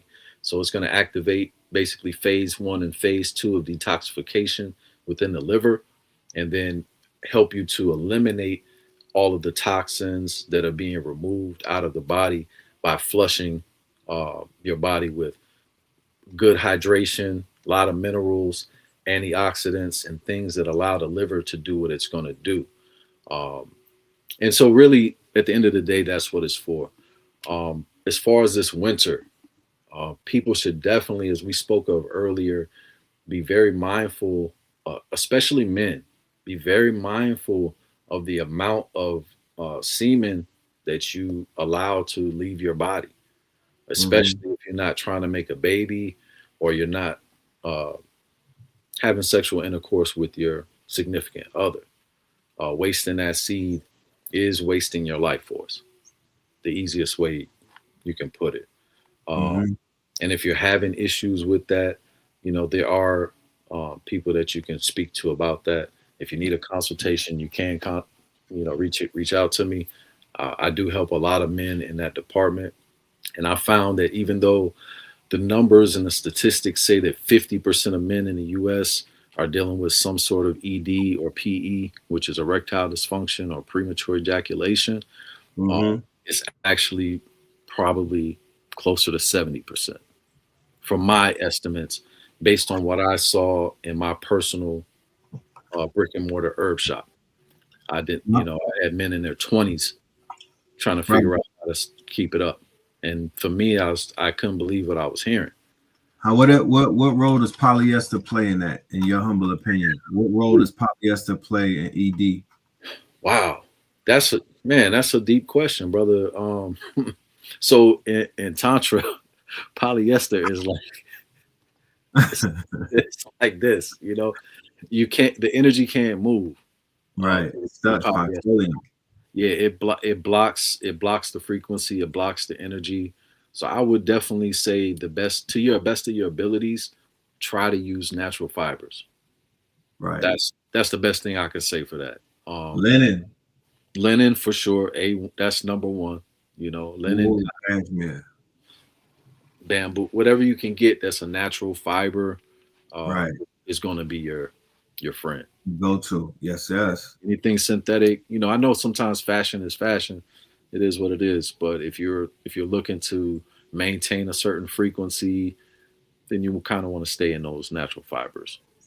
Yeah, the fast fashion thing is fueled. We brought something up the other day. I was speaking to my bro G Host, and we're actually doing going to Colombia to do a 10-day retreat in an emergence, right? We're going to be doing Mama Aya, right, amongst some other things. Definitely. So we brought up the whole situation with the Venezuela, with this fake war against drugs, and the fact that petroleum is one of the main components and ingredients in the cocaine, right? Along with them at war with the petroleum for the oil in the land, but then also fast fashion, but also the pharmacopoeia. So these pills and whatnot, they got everybody messed up. That's petroleum based as well. That's right. You feel me? And then you also have petrochemicals. Petrochemicals. So then fast fashion took over the Caribbean and South America with all of the girls. I watched the videos from the Passport Bros, and all of the girls are on the beach wearing petroleum and polyester, the wrestling tights and the yoga pants and the Lululemon and everything. And I'm like, family, you know what I'm talking about? Yeah. I know what it does for the men, but what is it doing for the yoni? What is it doing for the women? If it can't breathe, if the yoni can't breathe, you talking about a yoni steam? That's a yoni sea boy or seafood boil when you wearing them goddamn pants. Like, let's keep it a fucking thousand. What happened to the sundresses, beloved? True. You already know what it's doing, brother. It's cooking. Super cooking. It's cooking. Okay. Good. You definitely, yeah. That's a whole nother conversation. But same thing. They need breathable. You want to know if you got land in San Bernardino? Actually, I gave that land up. I had side story on that real quick. I had the Temple 33 above Tassili's. Yes. So when I set that temple up, first thing we did, first order of business at Grand Sheik there was to purchase land in the name of the temple, which we did. So we had people that weren't even members.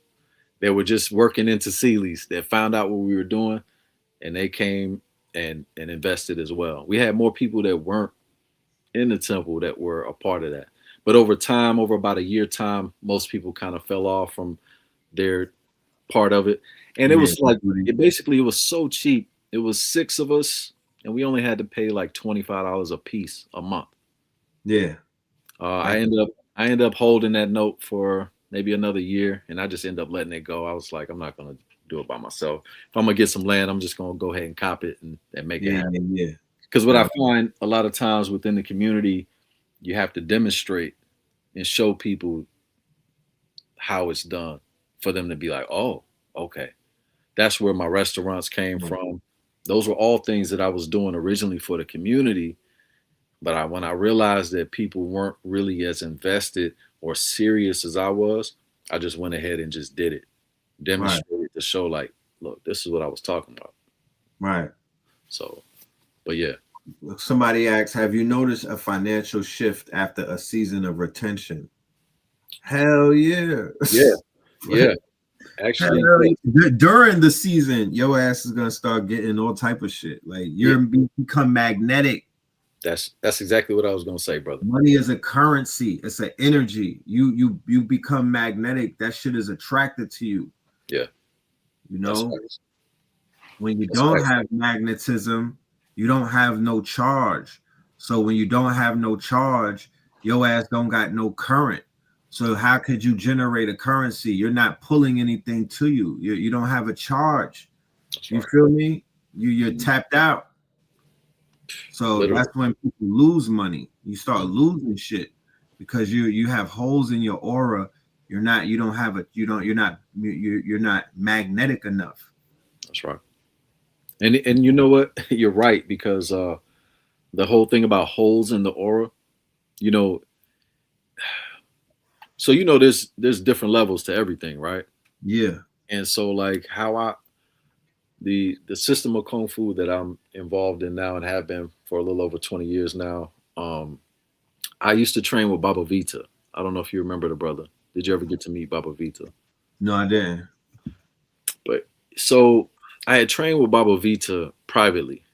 And so when I started training with him in Northern Shaolin Kung Fu, he pulled me to the side after about 2 weeks of training, and he said, what are you doing? Like, what do you plan on doing? Because I was like 18, maybe I might have been 19 at the time.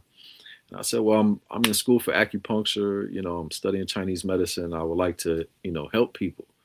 Right. He looked at me. He was like, He said, okay.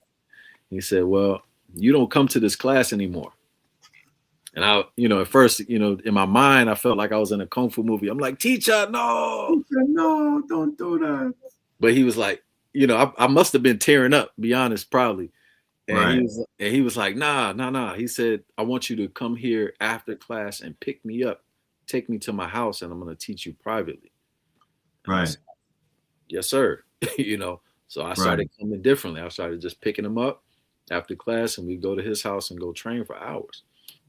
And, that was the first time I learned a system of medical Qigong. And and then he sent me to his teacher, which is another legend. Some people know him as Raymond Cooper, but his name was Tolona Nganga. Right. And Talona took me under his wing, and he passed during the pandemic. But man, he shared so much wisdom. But what it was when they left Atlanta, I had an issue because I could not find a qualified teacher. And I was looking and I was looking because I had reached a certain level in my Qigong training where I couldn't go to people I knew because they hadn't reached certain levels yet. And Right. and so I couldn't get certain answers to certain questions I had. And I ended up finding the Southern Praying Mantis School. And I didn't even get to watch the whole class yet. I just saw how they began and closed their Qigong, and I knew I was in the right place. And what happens when people have rents or tears or holes in their aura, through the Qigong training, as you're breathing, as you're going through the training, your aura actually extends out and gets Right. thinner and thinner, right, as it grows. Right. But at the end of the Qigong practice, you're actually supposed to pull all of that in and close that net back up. And this is what gets rid of those holes in the aura. Right. But if we never do these exercises and this work, I mean, aside of having a shaman standing over you and doing several sessions to clean up all of that, but even in that, if you haven't done the work yourself, Right. You still got to cultivate. those holes are going to come back. They Right. may clean it up for a second. It might shine for a second, but if everything is still there that they didn't get to the root, all that stuff is going to come back. So you got to be thorough. And so like in this winter time, you really want to take your time to meditate, go within. Just remember, all things are added upon you when you go within. So go within first. Take that first moment out of the day. Like even this morning, I had to rush up. I woke up a little late, but you know what I did? I got back in bed for a quick second when I realized my feet hit the floor, and I just sat up and I got me 5 minutes of quick meditation in before I left the house. I had to rush, but I was like, nah, I got to take my time for me first. And then I'll go out and see the world, you know? Right. Mandatory. Mandatory. Are you familiar with the Falun Gong? Oh, yes. Yeah, definitely. Yeah. I started training that back in 98. Matter of fact, the brother that introduced me to Southern Praying Mantis introduced me to Falun Gong, and he also introduced me to Agnihotra. So his name was Victor Clark. Okay. He stayed in the Bluff, and he was a Kung Fu man in Atlanta. Oh. Yeah. So he was another one of my teachers that came through and blessed me with some high level information. Yeah, I got bliss to get this book. You know Aton? That name is very familiar. You more than likely know Aton by face, but yeah, probably if I see him. Yeah, Aton, he passed this to me, and I've been maybe for about 6 months now. You know, this is a book of profound wisdom. Mm-hmm. You feel me? So I've definitely been unpacking it. Now I know why China was doing how they were doing them people the way they was doing them. Yeah. Yeah. Mm-hmm. And you know, it wasn't the first time that happened. It wasn't. Respectfully, you know. Yeah. Yeah. No, it's completely different too, because you know I had aspirations to go visit and do certain things, but I'm like, hell nah. Like, what the hell? If they doing people like this, like that, like we're not in alignment at all. Yeah. Yeah. So yeah, we hitting the 2-hour mark. I don't want to get too much over. This was a very loaded session. I do feel that anyone who is watching this is going to benefit immensely off of just the intrigue. If you never did a fast before, if you never detoxed before, if you were on the fence, hopefully you will climb over with us and be a part of this. If you're listening to this and you're a part of the January 15th Columbia trip, one of the reasons why we're here with this information is so you could get right, so you could detox and get your body ready for the ayahuasca. You don't want to go there and you're not ready. Your temple is not clean or in the process of cleansing or being cleaned. So I would highly suggest that you go with this. Those that are entering into the winter solstice and you want some type of change, anybody that's struggling with some type of addictions or vices that we brought up earlier, fasting and that raw food detox. What about parasite removal? What are your Yeah.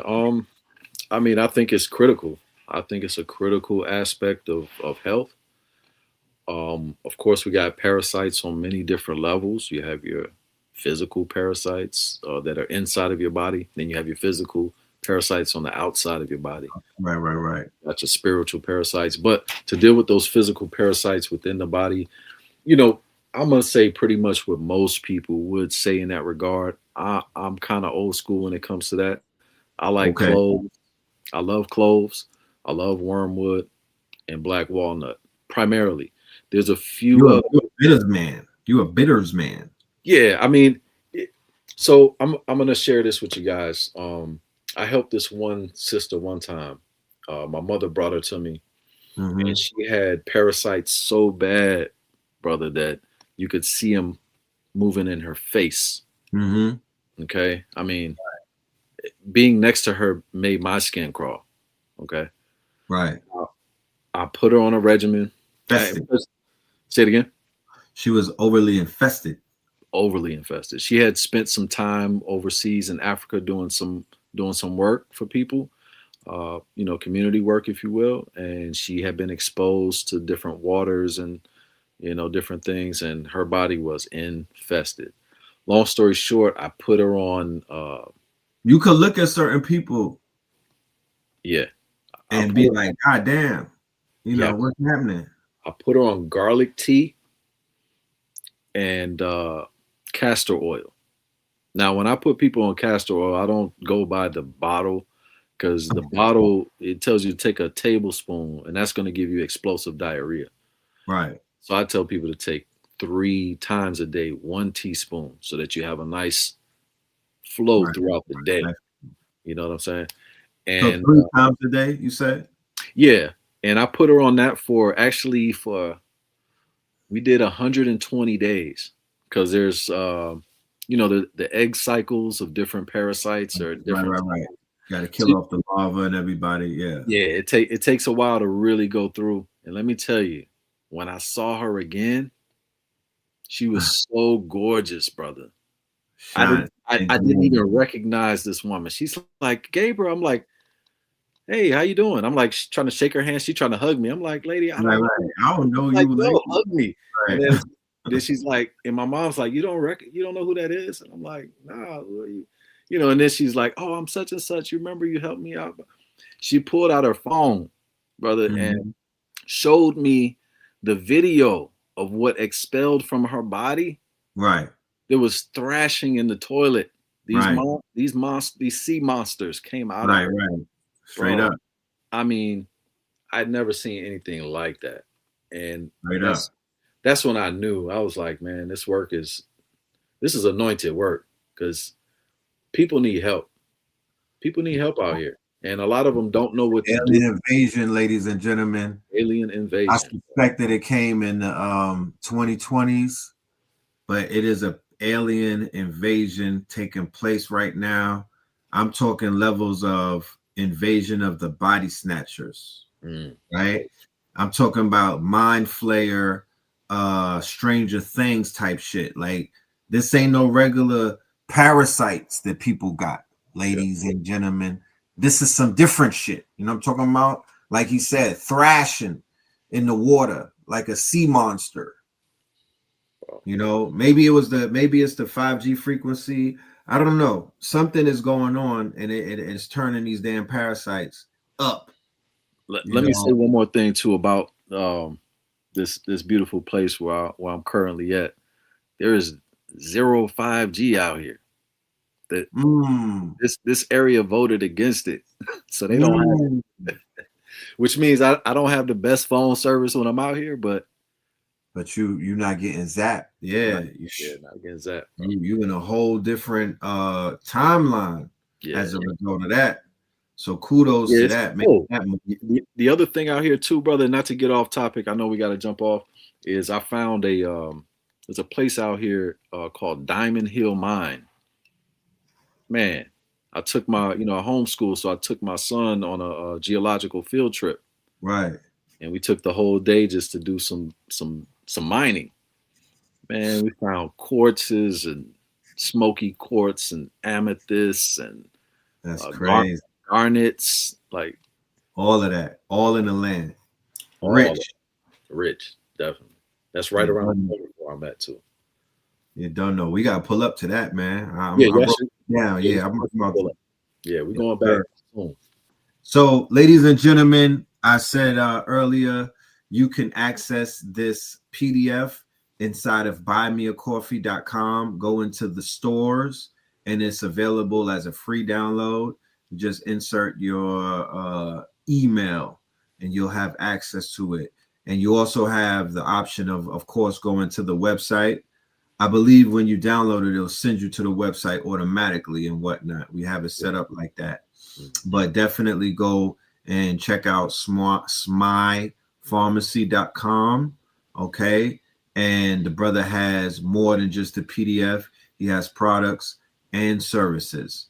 So for this winter solstice, let's get right. Let's get ourselves in alignment with this healing, with this detoxing, and with this deworming and whatnot, and also with this regeneration and rebuilding of our bodies through the molecular cellular renewal.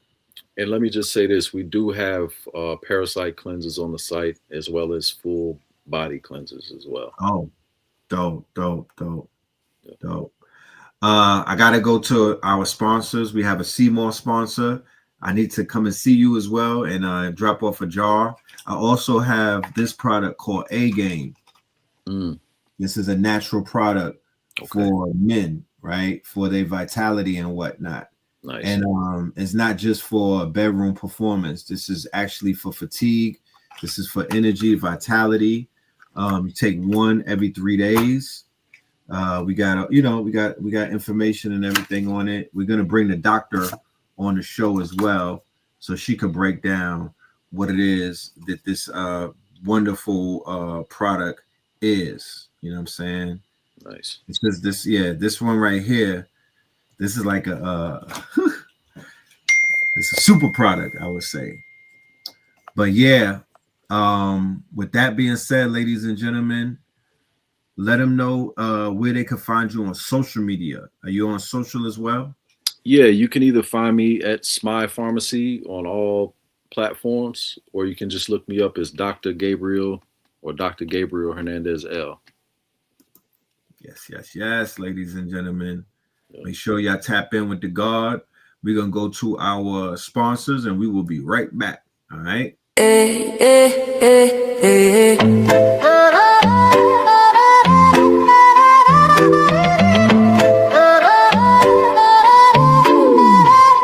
Cell in my cup, I'm feeling boss. 21 flavors powered by CMOS. Flow from within, yeah, we never fall off. Count it up, 99 minerals, flaws. Cell in my cup, I'm feeling right. Sip to the sunrise, dance to the night. From the ocean's kiss to your city lights. 21 flavors, pure health in every bite. Drip so clean, we're custom made. From reef to street, we elevate. Gold green gel, set the record straight. Nature in a bottle, that's a better way. Charge me up, no caffeine crash. Clean energy, steady splash. From skin to gut, yeah, we live from within. Wellness on 10, let the rhythm begin. Pour it up, pour it up. Feel the wave, body thanking me for every sip. Ocean wisdom in this glass. We sell magic, CMOS. We sell in my car, I'm feeling boss. 21 flavors powered by CMOS. Glow from within, yeah, we never fall off. Count it up, 99 minerals, flaws. Island breeze in the city maze. We're mineral rich in 1,000 ways. Immunity high like the summer rays. Hydrate the hustle, fuel your days. Berry, mango, ginger, lime. Pick your flow, your flavor, your time. Beauty and balance, we redefine. Every little sip, align your shine. Pour it up, feel the way. Body thanking me for every sip. Ocean wisdom in this glass. We sell magic, CMOS. We sell in my car, I'm feeling boss. 21 flavors powered by CMOS. Glow from within, yeah, we never fall off. Count it up, 99 minerals, flows. From the coral choir to the heartbeat drum. Roots run deep where the wild tide hum. Real ones know where the glow comes from. They sell in the mix now, watch us. Yes. V-Cell. Make sure y'all get y'all V-Cell CMOS. All right. Shout out to the V-Cell family. Shout out. Yeah. Can you speak to this real quick? What's up, bro? Blunts.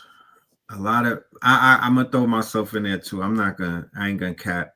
You know, I had the backwoods that I was supposed to have been putting down, and I haven't put them down yet. And then somebody came with the damn grabber, the frontal leaf, and I'm like, you know what? I need to get the white. I need to either stop it all together or just switch to the Bob Marley's.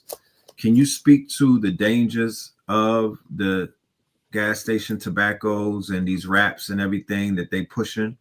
Yeah, that's I mean, they're literally they're spraying it with all types of chemical sprays. So all of the flavors, all of that stuff is chemical laden and toxic. I don't know if you remember, I'm definitely gonna date myself here, but if y'all remember back to Bone Thugs and Harmony, and he would talk about freaking is black and mild. Yeah. You remember the reason for that is that inside paper is like it's almost like a composite. So they basically take paper scraps and just like smash it together. And they used to call it cancer paper. Right. It would be the same thing as like in construction. They got that composite board. Composite boards, right. Yeah. So shit like a Frankfurter. Yeah, you don't want to exactly. You don't want to touch it if you can help it. Of course, your bamboo, your hemp papers, any natural paper. Even with the papers, you got to be careful because one of the things you have to be careful about is the fact that they still use. There you go. On many of the hemp papers, they use pork. So when you lick it, you think you vegan. No. You know, whatever. you lick a tops. You just lick the whole. You just lick the whole pig in tin. Yeah, you just lick the bacon, bro. So you got to be careful. You definitely. I hope this. I would go and Google this immediately, but from my understanding, those are some very natural ones. They don't add anything. It's just a hemp paper. I've looked into the ingredients on those.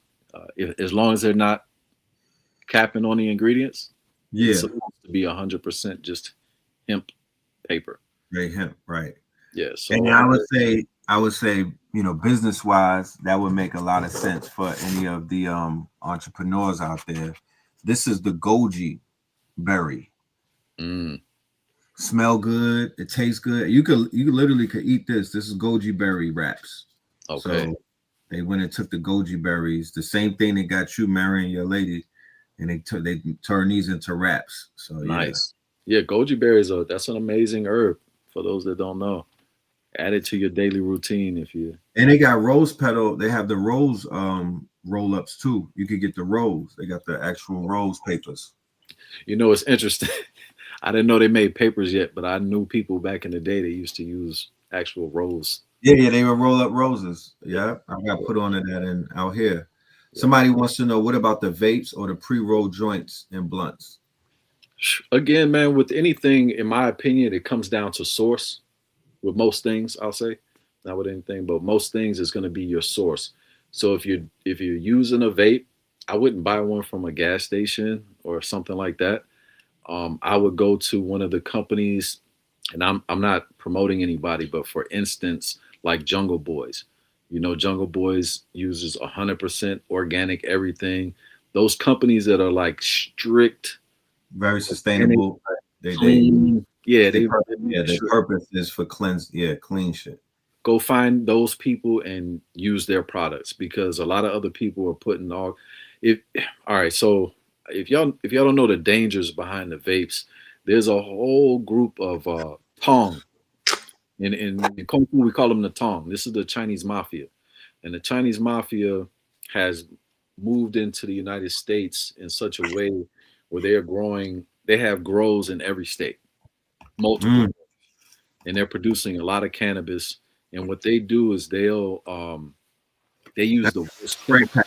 Cannabis. That's them behind the spray packs?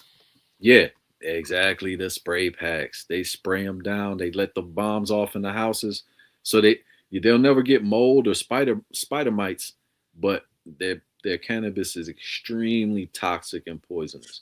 And then they take that product and then extract the elements from it to make these vapes. You don't want that concentrate. Trust me. Right.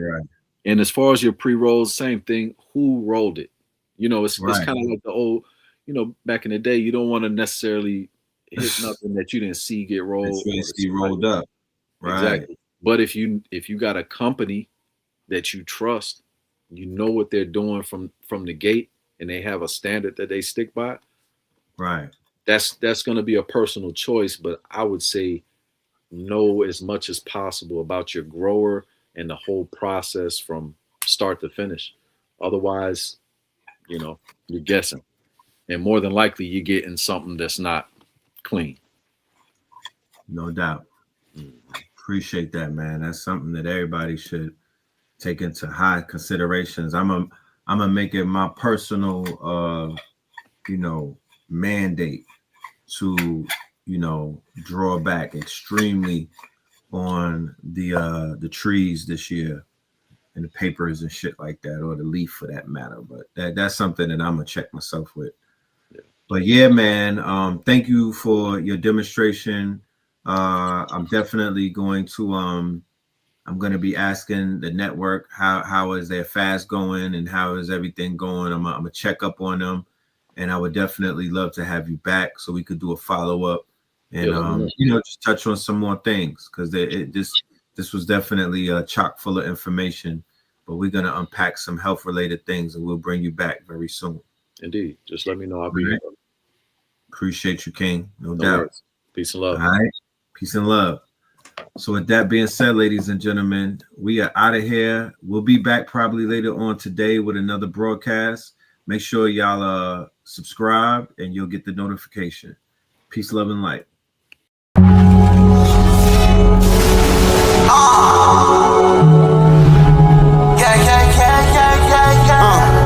Hey, yo, we got it going on. I'm hit right on my wrong. Yo, we got it going on. It's for the culture. Yeah. Hey, yo, we got it going on. I bring my niggas together, we transform and become the Voltron. Yeah. We hit it right all our wrong. Hey, yo, we got it going on. Yeah. Went through the fire, but it lit up my views. I'm blowing up like a bomb. Introduce you to God. I'm teaching essentials, I'm operating at my peak, it's potential. Elijah, he told me to keep it simple. Through these instrumentals, I speak to your mental. Red, back in the booth, rap to the youth, they was lacking the truth. Back to the seas, they was lacking the roots. Smoked all the trees and they snacking on fruits. Bed, attached to my roof, detached to the roof on the back of the coupe. Back from the future, I'm back in the red and the blue, yeah, I'm back on my snoop. Niggas be biting, they cracking, they tracking, niggas be capping, they lacking it.